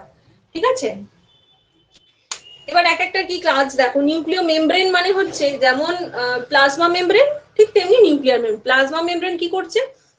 কোষের মধ্যে সাইটোপ্লাজম সহ অন্যান্য অর্গানটাকে ধরে রাখছে। নিউক্লিয়ার মেমব্রেনও তাই। নিউক্লিয়াসের ভেতরে যে তরল ধাত্র, এই যে নিউক্লিওপ্লাজম রয়েছে, নিউক্লিওলাস রয়েছে, নিউক্লিয়ার রেটিকুলাম রয়েছে, এইগুলোকে ধরে রাখছে। নেক্সট হচ্ছে নিউক্লিওপ্লাজম, যে অর্ধতরল জেলির মতো জিনিসটা রয়েছে সেটা নিউক্লিওপ্লাজম। নিউক্লিওলাসটা কি? কোষের মধ্যে আরো একটা, যেমন কোষের মধ্যে নিউক্লিয়াস যেরকম একটা জিনিস, তেমনি নিউক্লিয়াসের মধ্যে নিউক্লিওলাস হচ্ছে সেরকমই একটা জিনিস। আর হচ্ছে নিউক্লিয়ার রেটিকুলাম বা রেটিকুলাম, এটা হচ্ছে এরকম, যেটা থেকে মানে একটা জালকের মতো, যেটা থেকে পরবর্তীকালে ক্রোমোজোমটা তৈরি হচ্ছে। ক্রোমোজোম, এখান থেকে ডিএনএটা তৈরি হচ্ছে, যে ডিএনএটা আমাদের বংশগতির ধারক ও বাহক, একটা জেনারেশন থেকে পরের জেনারেশনে চলে যাচ্ছে সেটা। এইবারে আমাদের এইখান থেকে এদের তো কাজ বুঝতেই পারছো। আমাদের মেইন যেটা ইম্পর্টেন্ট সেটা হচ্ছে নিউক্লিয়াস। কেন? কারণ নিউক্লিয়াস থেকে এর মেইন কাজ হচ্ছে টু ফর্ম রাইবোজোম। রাইবোজোম তৈরি করা, রাইবোজোম তৈরি করা হচ্ছে এর কাজ। নিউক্লিয়াস থেকে রাইবোজোমটা তৈরি হয়। আচ্ছা, নিউক্লিওপোর রয়েছে, বলতে ভুলে গেছি। এই নিউক্লিয়াসটা না স্থানে স্থানে এরকম ফাঁক রয়েছে, এই ফাঁকগুলোকে কি বলছে? নিউক্লিওপোর। পোর মানে ছিদ্র, কি বলছে? নিউক্লিওপোর, পোর মানে ছিদ্র। নিউক্লিয়াসটা ডাবল মেমব্রেন। এই যে আমরা এবার কোষ অঙ্গাণুগুলো পড়তে শুরু করেছি, কোষ অঙ্গাণুগুলোর মধ্যে কিছু আছে ডবল মেমব্রেন, কিছু আছে সিঙ্গেল মেমব্রেন। এইটা কিন্তু আমরা খুব ভালো করে মনে রাখবো। পুরো চ্যাপ্টার হয়ে যাওয়ার পর তোমরা খাতাতে লাইন টানবে, একদিকে মেমব্রেনের নাম আর সে কি মেমব্রেন সেটা লিখবে। আর আরেকটা কথা আমি বলতে ভুলে গেছি, সেটা হচ্ছে নিউক্লিয়াসকে আবিষ্কার করেছেন সেটা হচ্ছে রবার্ট ব্রাউন। খুব ইম্পর্টেন্ট। হ্যাঁ, রবার্ট হুকের সাথে কিন্তু বলাবে না। রবার্ট হুক কে কি আবিষ্কার করেছেন বলো? রবার্ট হুক কি আবিষ্কার করেছে? কোষ, মৃত কোষ, 1665-তে। মৃত কোষ। ডেড কোষ, হ্যাঁ মৃত কোষ।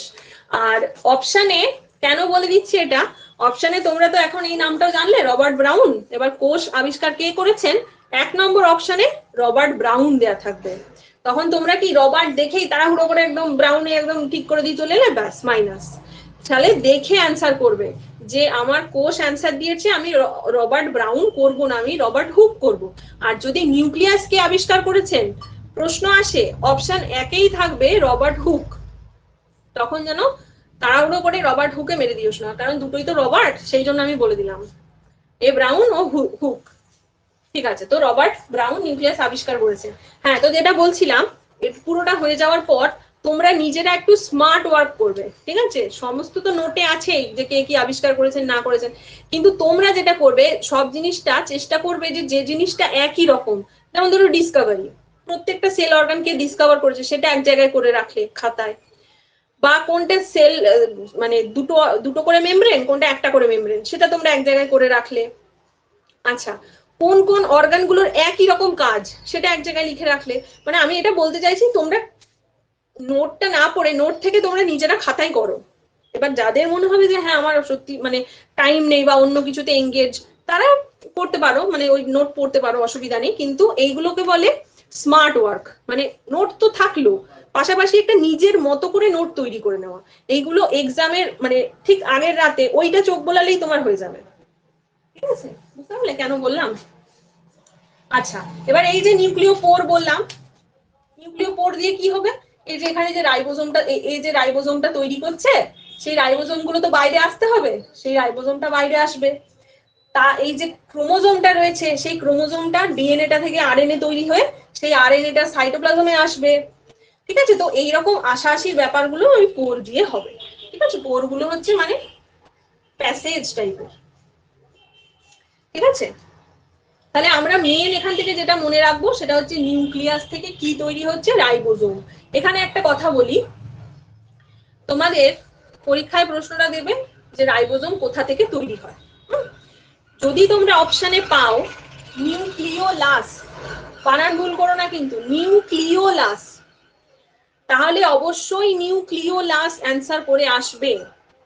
যদি দেখো 4টে অপশনের মধ্যে নিউক্লিওলাস কোথাও নেই, নিউক্লিয়াস দেওয়া আছে, তাহলে নিউক্লিয়াস করবে। যদি দেখো নিউক্লিওলাসও আছে নিউক্লিয়াসও আছে, দুটোই আছে, তাহলে কোনটা করবে বলো? তাহলে কিন্তু নিউক্লিওলাস করবে, কারণ নিউক্লিয়াসের ভেতরেও আবার একটা স্পেসিফিক রিজিয়ন আছে যেখান থেকে রাইবোজোমটা তৈরি হচ্ছে, তাহলে সেটা বেশি অ্যাকিউরেট, তাই না? তাহলে কিন্তু অবশ্যই দেখে পড়ে বুঝে অ্যান্সার করবে। ঠিক আছে, আচ্ছা, তো এইটা গেল নিউক্লিয়াসের গঠন। এবার যদি বলি যে নিউক্লিয়াস তাহলে কি কাজ করছে, কোষের যাবতীয় যা বিপাক ক্রিয়া সেইগুলো কাজ, সেইটাও দেখছে নিউক্লিয়াস। একটা জিনিস মনে রাখবে, নিউক্লিয়াসকে আমরা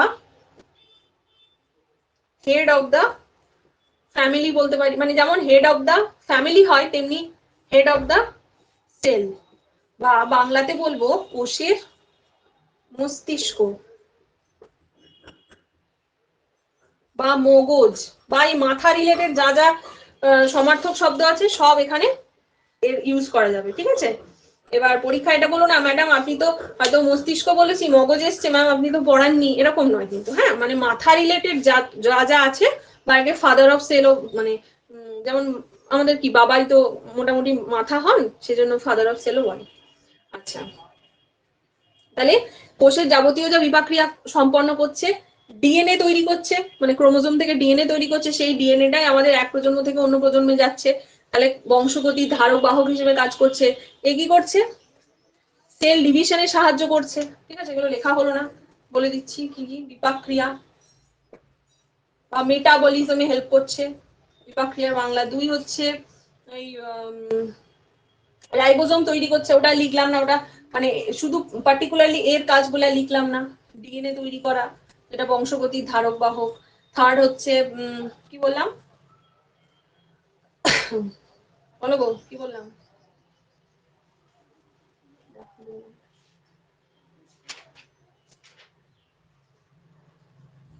কোষ বিভাজন। হ্যাঁ, কোষ বিভাজনে সাহায্য করছে। এই হচ্ছে তিনটে মেন কাজ, আরো নানা কাজ করে থাকে কিন্তু এই তিনটে হচ্ছে মেন কাজ। ঠিক আছে, কোষ থেকে নিউক্লিয়াস থেকে এটা মনে রাখবো আমরা। এই যে নিউক্লিওপ্লাজম, একটা কথা বলে দিই, এই নিউক্লিওপ্লাজমের মধ্যে কি কি থাকতে পারে? ডিএনএ, আরএনএ, প্রোটিন, অনেক কিছু থাকতে পারে। ঠিক আছে, এটা অতটা ইম্পর্টেন্ট না, জাস্ট বলে দিলাম। প্লাজমটা তো ফাঁকা থাকে না, যেমন সাইটোপ্লাজমের মধ্যে ওই সব অজৈব অণু থাকছে, জৈব অণু থাকছে কিছু, তেমনি এর মধ্যে এইগুলো থাকছে। আচ্ছা, এবার প্রশ্নে যেটা আসবে সেইগুলো একটু পড়ে নিই। ঠিক আছে, বুঝছি এখানটা। প্রশ্নে যেটা আসবে, আমরা জানি নরমালি একটা সেলে একটাই নিউক্লিয়াস থাকে, কিন্তু কিছু সেল আছে যেখানে অনেকগুলো নিউক্লিয়াস থাকে। তাহলে এরকম একটা প্ল্যান্ট সেল যেটার বহু নিউক্লিয়াস আছে, সেটাকে বলছে সিনোসাইট।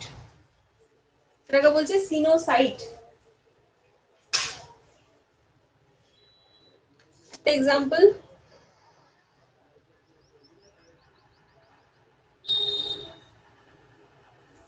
ভাউচেরিয়া sp, এটা হচ্ছে বহু নিউক্লিয়াস যুক্ত প্ল্যান্ট সেল। এটা বেঁকে আছে, তোমরা কেউ বলছো না, বলো বোর্ডটা আমার বেঁকে আছে। ঠিক আছে, হ্যাঁ। আর এরকম যদি উদ্ভিদ সেল হয়, অ্যানিমাল সেল, যেটা বহু নিউক্লিয়াস রয়েছে, সেটাকে বলছি সিনসাইটিয়াম। হ্যাঁ, সিনসাইটিয়াম। কোথায় কোথায় পাবো দেখো, আমাদের যেগুলো ঐচ্ছিক পেশি, যেগুলো আমাদের ভলান্টারি মাসেল, যেগুলো আমাদের ঐচ্ছিক পেশি, সেইগুলোতে পাবো।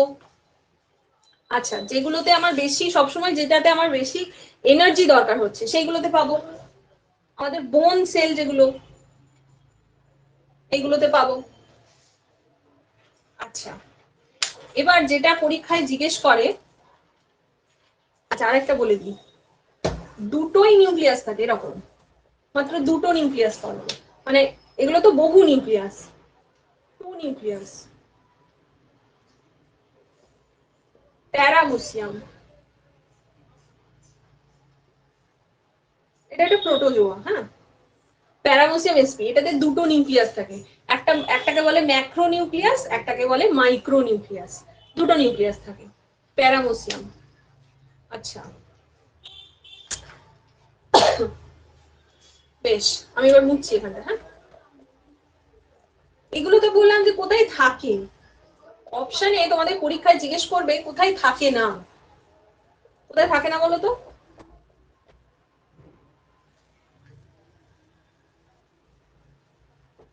এইটাই পরীক্ষায় আসবে, অ্যাবসেন্ট কোথায়, কোথায় অ্যাবসেন্ট। আমাদের ক্ষেত্রে হলে, অ্যানিমালের ক্ষেত্রে হলে ম্যাচিওর রক্তকণিকা।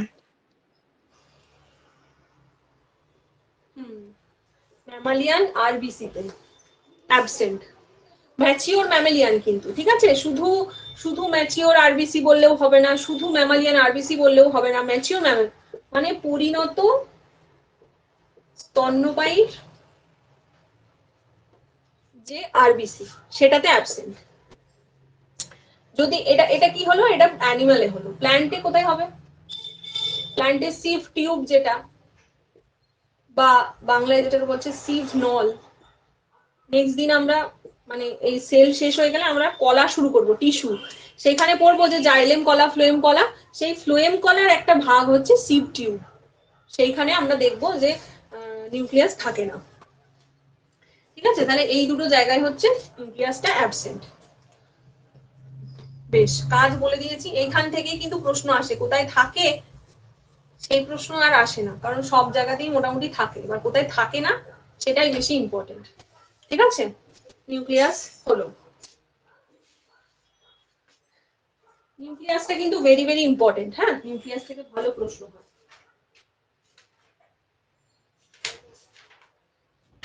এবার নিউক্লিয়াসটা করলেই সাথে সাথে আমরা আরেকটা জিনিস করে নেবো, সেটা হচ্ছে, দেখো আমি কি বললাম, এটা যদি নিউক্লিয়াস হয়, নিউক্লিয়াসে এটা ভেতরে নিউক্লিওলাস,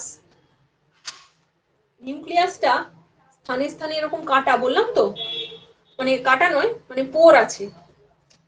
আর নিউক্লিয়াস ডাবল মেমব্রেন। এবার এই এক একটা মেমব্রেনই, মানে এটা ডাবল মেমব্রেন, এর বাইরে আরেকটা মেমব্রেন আছে। এবার এই মেমব্রেন গুলোই কি হয়ে গেছে, এরকম লম্বা হয়ে, এটা হচ্ছে এন্ডোপ্লাজমিক রেটিকুলাম। ঠিক আছে, এন্ডোপ্লাজমিক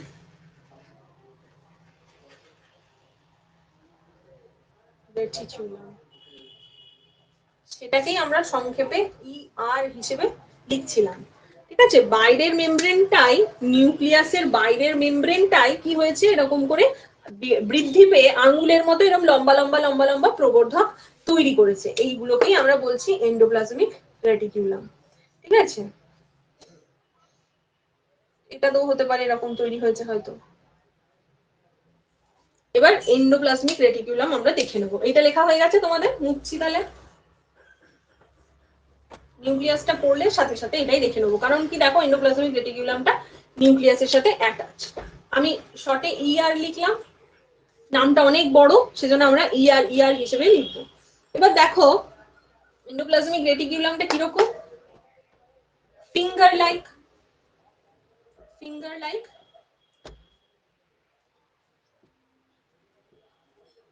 থলির মতো একটা ব্যাগ। আচ্ছা, এবার এর, আমি কি বললাম, নিউক্লিয়াসের মধ্যে নিউক্লিওলাস, এটার মধ্যে থেকে রাইবোজোম তৈরি হচ্ছে। ধরো এই ছোট্ট ছোট্ট এগুলো হচ্ছে সব রাইবোজোম। এবার এই রাইবোজোম গুলো বাইরে বেরিয়ে এসে ইয়ারের গায়ে বসে যাচ্ছে এরকম করে, দিয়ে ইয়ারটাকে দুটো ক্যাটাগরিতে ভাগ করছে। একটাকে বলছি RER, একটাকে বলছি SER, মানে রাফ এন্ডোপ্লাজমিক রেটিকুলাম আর হচ্ছে স্মুথ এন্ডোপ্লাজমিক রেটিকুলাম। তাহলে রাফ আর স্মুথ কেন বলছি, এই যে রাইবোজোম যেটা তৈরি হচ্ছে, সেটা রাইবোজোম হচ্ছে ছোট ছোট দানাদার একটা জিনিস এখন ধরে নাও, কারণ নিউক্লিয়াসটা এত বড় যে তার পাশে রাইবোজোম হচ্ছে সব থেকে ছোট জিনিস। এবার এত, মানে সে বালির মতো দানা এরকম মনে হয় নিউক্লিয়াসের পাশে রাইবোজোমকে। এবার এই রাইবোজোমটা কি হচ্ছে, বাইরে বেরিয়ে সেই ইয়ারের গায়ে বসে যাচ্ছে। তাহলে বলো, একটা স্মুথ সারফেসের গায়ে যদি কয়েকটা দানা বালি লেগে থাকে, তাহলে সেই সারফেসটাকে কি আর আমরা স্মুথ বলতে পারবো? স্মুথ হবে না, জিনিসটা একটু মানে অমসৃণ হয়ে যাবে, খচখচে রাফ হয়ে যাবে। তো সেই জন্য আরিয়ার মানে হচ্ছে, আরিয়ার মানে যে ইয়ারের গায়ে রাইবোজোমটা লেগে আছে,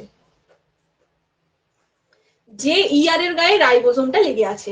আর স্মুথ মানে এর গায়ে কোনো রাইবোজোম লেগে নেই, এটা হচ্ছে অমসৃণ এন্ডোপ্লাজমিক রেটিকুলাম, এটা হচ্ছে মসৃণ। ক্লিয়ার হলো কিনা বলো? এইখানটা থেকে খুব ইম্পর্টেন্ট, খুব প্রশ্ন আসে। ওই যে নিউক্লিওলাস যে রাইবোজোমটা তৈরি করছে, সেই রাইবোজোমটা এসে ইয়ারের গায়ে বসছে। এবার ইয়ারের পুরো জায়গাটাতে বসে যাচ্ছে না, কিছু জায়গায় বসছে, কিছু জায়গায় বসছে না। ওই যে জায়গাটাতে বসছে, তার মানে কি দানা দানা জিনিস লেগে থাকছে, তাহলে সেই জায়গাটা স্মুথ নেই। তাহলে স্মুথ নেই মানে সেই জায়গাটা এখন অমসৃণ হয়ে গেল। তার মানে রাইবোজোম এসে বসেছে বলেই অমসৃণ হয়েছে। আর যেখানটা রাইবোজোম এসে বসেনি, সেখানটা হয়ে যাচ্ছে স্মুথ এন্ডোপ্লাজমিক রেটিকুলাম। ঠিক আছে, বোঝা গেছে এইটুকু? বলো আমাকে। হ্যাঁ ম্যাম। এবার তাহলে একটা জিনিস জেনে নাও, রাইবোজোমের কাজ হচ্ছে প্রোটিনটাকে তৈরি করা। রাইবোজোমের কাজ হচ্ছে, এখানে লিখে রাখি, রাইবোজোমের কাজ হচ্ছে প্রোটিনটা তৈরি করা। তাহলে যার গায়ে রাইবোজোম এসে বসেছে, সে কি করবে? সেও প্রোটিন তৈরি করবে, সেও প্রোটিন তৈরি করবে। তাহলে যার গায়ে রাইবোজোম এসে বসেনি, সে তো আর প্রোটিন তৈরি করতে পারবে না। সে তখন তাহলে কি করবে? সে তখন লিপিড, স্টেরয়েড এইসব তৈরি করবে, সিনথেসিস করবে। সে তো আর, তার কাছে তো আর রাইবোজোম নেই। আর রাইবোজোমের ওয়ান অ্যান্ড অনলি কাজ হচ্ছে লিপিড, স্টেরয়েড, এই রাইবোজোমের ওয়ান অ্যান্ড অনলি কাজ হচ্ছে প্রোটিন তৈরি করা। তাহলে যার কাছে নেই, রাইবোজোম নেই যার কাছে, সে কি করবে? লিপিড স্টেরয়েড সিনথেসিস করবে, ভেরি ভেরি ইম্পর্টেন্ট। এখানে থেকে খুব প্রশ্ন জিজ্ঞেস করে আরইআর এর কাজ কি, এসিআর এর কাজ কি, কাজটা জিজ্ঞেস করে। আর আরইআর ইজ মেড আপ অফ, দিয়ে দিল রাইবোজোম, উল্টোপাল্টা নাম দিয়ে দিল, তাহলে আরইআর কিন্তু রাইবোজোম লেগে আছে বলেই আরইআর, ঠিক আছে? আর ঠিক আছে তো, আর এসিআর হচ্ছে রাইবোজোম নেই, রাইবোজোম নেই বলে এর কাজ হচ্ছে লিপিড স্টেরয়েড সিনথেসিস করা আর হচ্ছে ডিটক্সিফিকেশন, মানে কোষের ভেতরের কোনো বিষাক্ত যদি কোনো জিনিস থাকে সেটাকে বাইরে বার করে দেওয়া, বিষাক্ত জিনিসকে বাইরে বার করে দেওয়া, লেখার জায়গা নেই। এটা হচ্ছে ডিটক্সিফিকেশন। তাহলে ইআর থেকে এইটুকু বুঝতে পেরেছো কিনা বলো?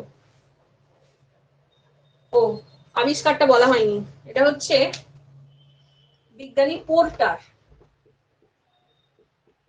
পোর্টার আবিষ্কার করেন। আর আরেকটা জিনিস বলা হয়নি, সেটা হচ্ছে এর তিনটে কি ভাগ, কি কি নিয়ে তৈরি, তিনটে জিনিস নিয়ে তৈরি, লেখার জায়গা হবে। এটা হচ্ছে সিস্টার্নি,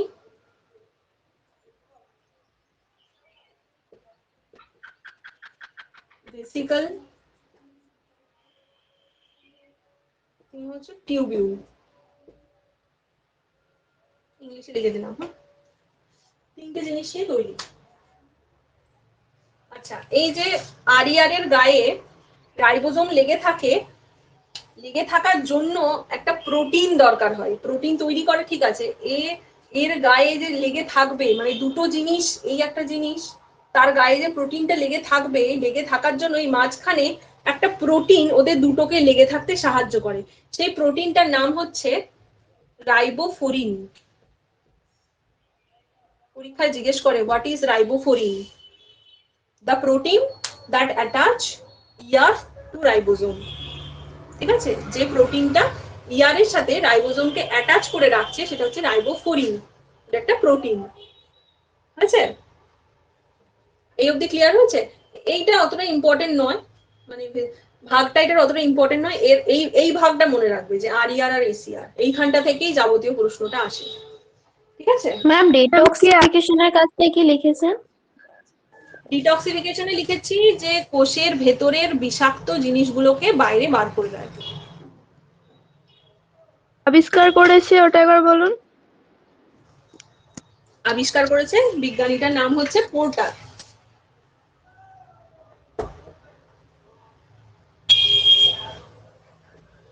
বিজ্ঞানী পোর্টার এটা আবিষ্কার করেছে। এইটার আবিষ্কারের নামটা অতটা ইম্পর্টেন্ট নয়, ইয়ারের নিউক্লিয়াসটা খুব ইম্পর্টেন্ট। যে কটা ইম্পর্টেন্ট আমি বলে দেবো, যে কটা ইম্পর্টেন্ট নয় সে কটা আমি ওরকম ভুলে যাবো বলতে, ঠিক আছে? মুচ্ছি, হ্যাঁ? হ্যাঁ ম্যাম। হুম,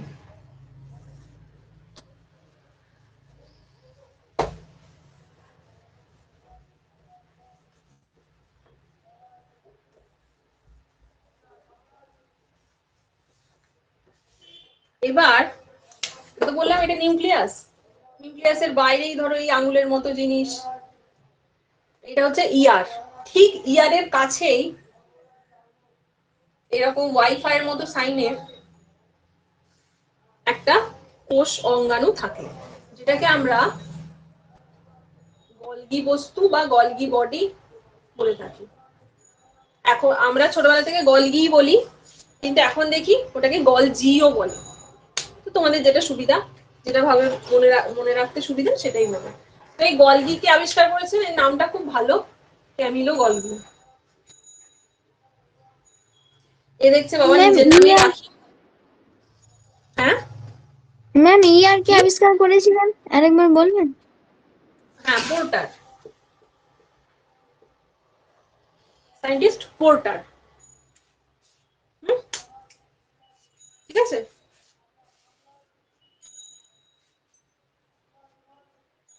বুঝছি, হ্যাঁ। তো এ কি কি নিয়ে তৈরি, গলগি বডি কি কি নিয়ে তৈরি, এও তাই। সিস্টার্নি, ওই আগে যেটা ছিল সিস্টার্নি, মাইক্রোভেসিকল, আর থার্ড হচ্ছে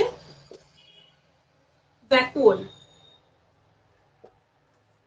কি হয়, ইয়ারে তৈরি হওয়া, ধরো ইয়ারের গায়ে এখানে ধরো রাইবোজোমটা লেগে আছে, এটা নিউক্লিয়াস, এটা ইয়ার। এখন আর ইয়ার বললে তোমাদের অসুবিধা নেই তো, বুঝতে পারবে তো?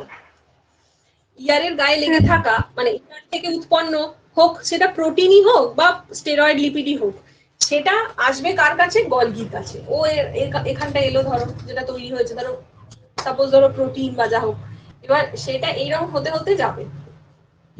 ম্যাম আমার ঝাপসা হয়ে গেছে। আচ্ছা হয়ে গেছে, দাঁড়াও। ম্যাম ঠিক হয়ে গেছে। হ্যাঁ, তো এই যে এইরকম ভাবে এটা যাবে, মানে মাঝখান বরাবর এটা যায় না, এইভাবে সাইড সাইডে যাবে। যে এই জিনিসটা এইখানে এসে এবার গলগি ডিসাইড করবে সে সেই জিনিসটা কোষের মধ্যে কোন দিকে যাবে। মানে এ হচ্ছে কাইন্ড অফ ট্রাফিক পুলিশ। যেমন ট্রাফিক পুলিশ পুরো যানবাহন এখন কোন দিকটা কবে যাবে, কি কবে না, মানে কোন দিকটা এখন যাবে, কোন দিকটা বন্ধ থাকবে সেইটা ডিসাইড করে। তো এও সেরকম, যে কোষে যে জিনিসটা তৈরি হলো, ধরো এই যে প্রোটিনটা একটা তৈরি করলো ইয়ার, এবার সেই প্রোটিনটা এখনই দরকার নাকি সেই প্রোটিনটা গিয়ে এখন ওয়েস্ট হবে, নাকি ওই প্রোটিনটা এখন অন্য কাজে লেগে যাবে, এই সমস্ত চিন্তা ভাবনাটা গলগি বডি করে। দিয়ে কি করে, সেইটাকে যদি দরকার হয় তাহলে পাঠিয়ে দেয়, আর যদি মনে হয় যে না এখন ওইখানে যে কাজটা হচ্ছে সেটা এখনো শেষ হয়নি, ওইটা শেষ হলে তবে প্রোটিনটা লাগবে, ততক্ষণও নিজের কাছে স্টোর করে রাখে। তাহলে গলগি বডির ফাংশন কি কি? একটা হচ্ছে স্টোর করে রাখতে পারে, একটা হচ্ছে সিক্রেশন করতে পারে। স্টোর সিক্রেশন মানে ক্ষরণ সঞ্চয় দুটোই করতে পারে ও। এবার ক্ষরণ কি করবে? ধরো এই যে জিনিসটা তৈরি হয়েছে, এই যে জিনিসটা ধরো, তো এইদিকে জিনিসটা, এইদিকে জিনিসটা যেটা এ ধরো কাজে লেগে যাবে, চলে গেল কাজে ম্যাম লেগে যাবে। প্রোটিনটা, ম্যাম প্রোটিনকেই স্টোর করে তো, শুধু অনলি প্রোটিন না ওই protein লিপিড? বলছি দেখো, না লিপিড বা স্টেরয়েড ওগুলো? হ্যাঁ লিপিড স্টেরয়েড কেও করতে পারে, প্রোটিন কেও করতে, সবগুলোকেই করতে পারে। এবার ধরো এই যে যেটা এই লাল জিনিসটা, এইটা ধরো তৈরি করে ফেলেছে, কিন্তু এটা এখন কোনো কাজে লাগবে না, এটা এটা মানে এটা ফালতু তৈরি করেছে কোষটা। এবার তাহলে গলগি বডি এইটা জিনিসটা পাঠিয়ে দিলে ওখানে একটা হ্যাপাজেট কন্ডিশন তৈরি হবে, তখন ও কি করবে, এই জিনিসটাকে ডিস্ট্রয় হতে পাঠিয়ে দেবে কোথায়? লাইসোজোমের কাছে। তাহলে লাইসোজোমের কাছে বা কোনো কোনো ক্ষেত্রে ওর ওর বডি থেকেই লাইসোজোম তৈরি হয়ে যায়, বডির অংশ এরকম করে কেটে গিয়ে কি হয়ে যায়, এইটাই কেটে গিয়ে এরকম বেরিয়ে চলে আসে, এইটাই লাইসোজোম তৈরি হয়ে যায়। তাহলে গলগি বডি থেকেই লাইসোজোম তৈরি হয়। আর যদি ওই সেলে অলরেডি লাইসোজোম তৈরি হয়ে থাকে, তাহলে সেটাই গলগি বডির আশেপাশেই কোথাও একটা থাকবে, তাহলে সেটা এই জিনিসটা পাঠিয়ে দেয়। আর যদি না, তখনও যদি না তৈরি হয়ে থাকে লাইসোজোম, তাহলে ওর বডি থেকেই কিন্তু লাইসোজোম তৈরি হয়। ঠিক আছে, ম্যাম আমরা দেখতে পাবো। আরেকবার একটু বলবেন প্লিজ, আরেকবার ম্যাম। হ্যাঁ, বললাম যে যে ইয়ার থেকে যে প্রোটিনটা বা যে স্টেরয়েড বা লিপিড যেটা তৈরি হলো, সেটা কোষে এখনই কাজে লাগবে নাকি সেটা এখন কিছুক্ষণ পরে কাজে লাগবে, সেইটা ডিসাইড করে গলগি। এবার ধরো যেটা তৈরি হলো সেটা এক্ষুনি কাজে লাগবে, তাহলে ও যেখানে কাজে লাগবে সেইখানে পাঠিয়ে দিল। কিন্তু যেটা পরে আর যেটা কাজে লাগবে না সেটা ও নিজের কাছে স্টোর করে রাখলো। ইন কেস কোনো একটা জিনিস তৈরি করে ফেলেছে ইয়ার, কিন্তু দেখা যাচ্ছে যে এই জিনিসটার কোষে কোনো কাজের নয়, কোনো কাজে লাগবে না, তাহলে শুধু শুধু একটা বানিয়ে ফেলেছে, তখনও কি করবে, সেই জিনিসটাকে বা এইসব বানাতে গিয়ে কিছু ডিটক্সিফিকেশন মানে কিছু বজ্র পদার্থ তৈরি হয়ে গেছে, তখনও সেটাকে কি করবে, তখনও এটাকে লাইসোজোমের কাছে পাঠিয়ে দেবে, কারণ লাইসোজোমের কাছে এনজাইম রয়েছে, ও সেটাকে ডাইজেস্ট করে ফেলতে পারবে। যদি না লাইসোজোম কোষে থাকে, তাহলে গলগি বডি থেকেই লাইসোজোম তৈরি হয়। কিভাবে? এই যে গলগি বডি এরকম এক একটা এরকম জিনিস আছে, এরই এইখানটায় যদি জিনিসটা থাকে, তাহলে সেলের এই মেমব্রেনটা এইখানটা এরকম করে খাঁজ হয়ে যায়, খাঁজ হয়ে গিয়ে পরবর্তীকালে এটা এরকম থেকে যায়, এটা এইদিকে চলে যায়, দিয়ে এরকম করে লাইসোজোম তৈরি হয়। গলগি বডি থেকেই লাইসোজোম তৈরি হয়। এই যে লিখেছি ভ্যাকুয়াল, এই গলগি বডির আশেপাশে আমরা দেখবো অনেক কিছু ভ্যাকুয়াল থাকে, এই ভ্যাকুয়াল গুলোও আবার অনেক সময় লাইসোজোমে ট্রান্সফার হয়ে যায়। ভ্যাকুয়াল আছে মানে তার মধ্যে ওই বজ্র জিনিসগুলো, বা ভ্যাকুয়াল থাকা মানেই আমরা জানি সেটা স্টোরেজ হিসেবে কাজ করে, সেটা স্টোরেজ হিসেবে কাজ করে। ঠিক আছে, এটাই বললাম। তাহলে গলগি বডির মেন কাজ বারবার আসে স্টোরেজ, সিক্রেশন। আচ্ছা,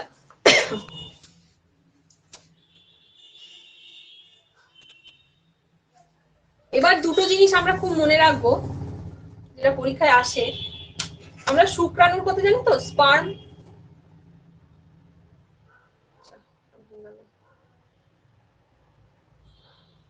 স্পার্মের কথা জানি।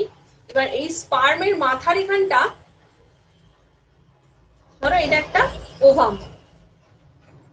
ওভামটাকে যদি, ওভামের সেলটাকে মানে স্পার্মটাকে ভেতরে ঢোকার জন্য কি করতে হবে, ওভামের সেলটাকে এখানটা তো, এটাকে তো ফাটাতে হবে, তবে তো ভেতরে ঢুকতে পারবে। এবার ওইখানে ফাটানোর জন্য যে কোনো জায়গায়, কোষের যে কোনো জায়গায় ফাটিয়ে দেওয়া, ডিস্ট্রয় করে দেওয়া, এই সব কাজে জানবে কিছু এনজাইম লাগবে।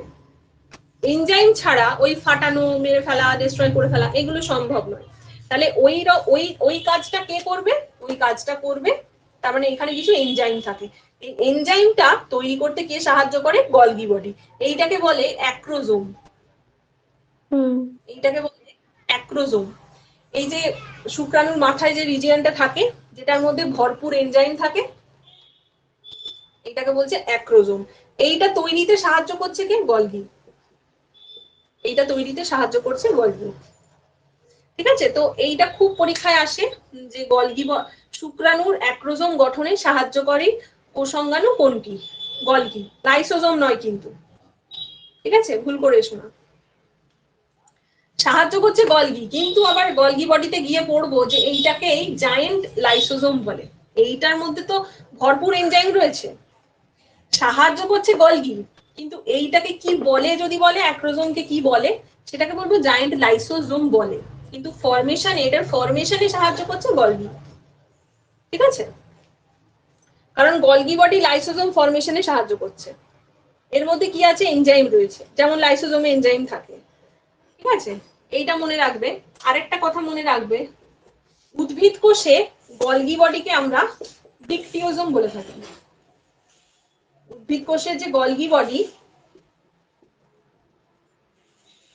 প্ল্যান্ট সেলে গলগি বডি থাকে, কিন্তু আমরা সেটাকে গলগি বডি বলি না, আমরা সেটাকে বলি ডিকটিওজোম। তাহলে কোনো একটা প্রশ্নে ধরো দিল যে in a plant cell a cell organ helps in storage and secretion, দিয়ে দিল যে আমরা জানি স্টোরেজ এন্ড সিক্রেশন কে করবে? গলগি বডি করবে। আর উদ্ভিদ কোষের গলগি বডিকে ডিকটিওজোম বলে। তাহলে অপশনে যেখানে ডিকটিওজোম থাকবে আমি সেইটা অ্যান্সার করব। ঠিক আছে, আচ্ছা,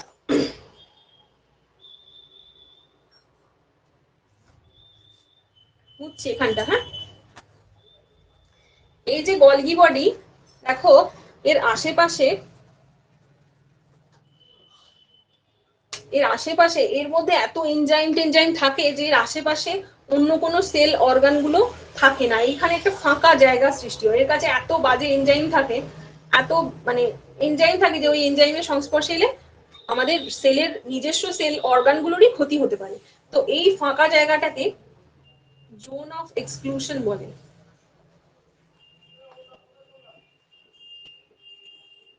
জোন অফ এক্সক্লুশন বলে। তাহলে পরীক্ষার প্রশ্ন আসে যে জোন অফ এক্সক্লুশন কোন অর্গানের কাছে তৈরি হয়? অ্যান্সারটা হবে গলগি বডির কাছে। সেকেন্ড একটা জিনিস, সেটা হচ্ছে GERL তন্ত্র কি? দেখো GERL তন্ত্রটা হচ্ছে, জিটা হচ্ছে গলগি, ইয়ারটা হচ্ছে এন্ডোপ্লাজমিক রেটিকুলাম, ইয়ারটা লিখলাম না আমি, হ্যাঁ অনেক বড় না, এলটা হচ্ছে লাইসোজোম।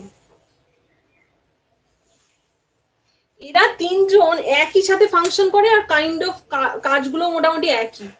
ঠিক আছে, মানে এ যা তৈরি করলো সেটা আগে এগোবে না যদি না ইয়ার থাকে। আর ইয়ার যদি যদি না গলগি বডি থাকে, গলগি বডি যেটা তৈরি, সে যদি না ঠিকঠাক ডিসাইড করে যে এই জিনিসটা কোনখানে যাবে, সেটা যদি না ঠিক করে, তাহলে আবার লাইসোজোমের কাজ কিছু নেই। সুতরাং যা কাজ আছে নিউক্লিয়াসের পর থেকে, যা কাজ আছে এরা তিনজন মিলেমিশে করে, এরা তিনজন একসাথে মিলেমিশে ফাংশন করে, সেই জন্য এটাকে GERL তন্ত্র বলে। অনেকে আবার এই আটটাকে ভাবে রাইবোজোম বা অনেক কিছু ভাবে, মানে অপশনে থাকবে আর কি, তোমরা কিন্তু সেটা করো না। ইয়ারটা একসাথে, জিটা হচ্ছে গলগি বডি, ইয়ারটা একসাথে এন্ডোপ্লাজমিক রেটিকুলাম, এলটা হচ্ছে লাইসোজোম। তিনটে জিনিস আছে এখানে। ঠিক আছে, এটা হচ্ছে GERL তন্ত্র। গলগি বডি থেকে এইটুকুই মনে রাখবে, মানে এইটুকুই নয়, অনেক কিছুই আছে মনে রাখার। যেগুলো পরীক্ষার পার্সপেক্টিভে ইম্পর্টেন্ট আমি সেইগুলোই বলে দিচ্ছি। বইয়ে হয়তো আরো অনেক জিনিস থাকবে, সেগুলো থেকে প্রশ্ন হয় না, যে জায়গাগুলো থেকে প্রশ্ন হয় আমি সেটা বলে দিচ্ছি, ঠিক আছে?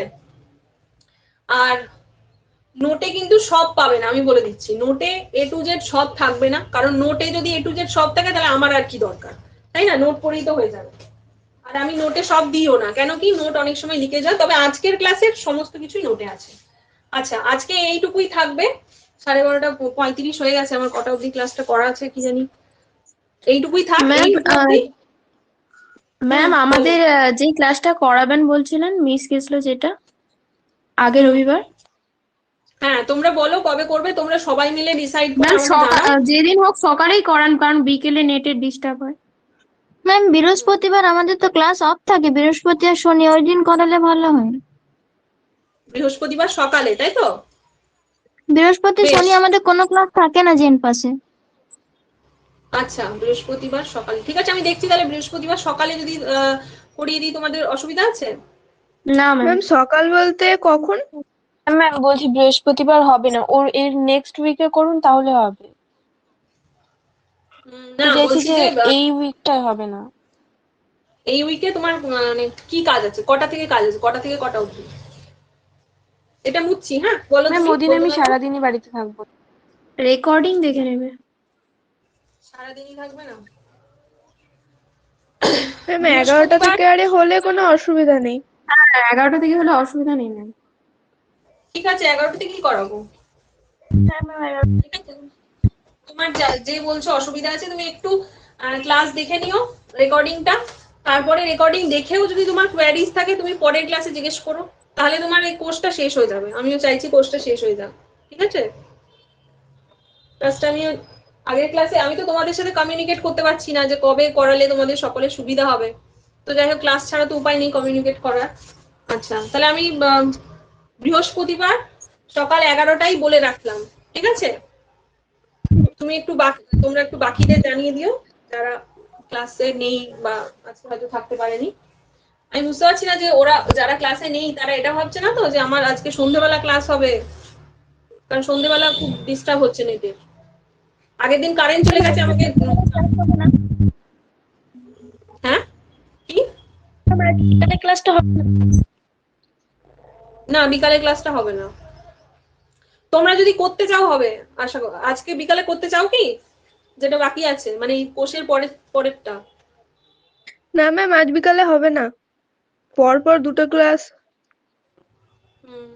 ঠিক আছে, বৃহস্পতিবার সকাল 11টা থেকেই করাবো, ঠিক আছে? আজকে এই অবধি ওকে ম্যাম। তোমরা পড়ো, যার যেটা ডাউট হবে নেক্সট দিন বলবে আমাকে, ঠিক আছে? Okay ma'am. Thank you ma'am. Off করলাম। হ্যাঁ, থ্যাংক ইউ তোমাদেরকেও।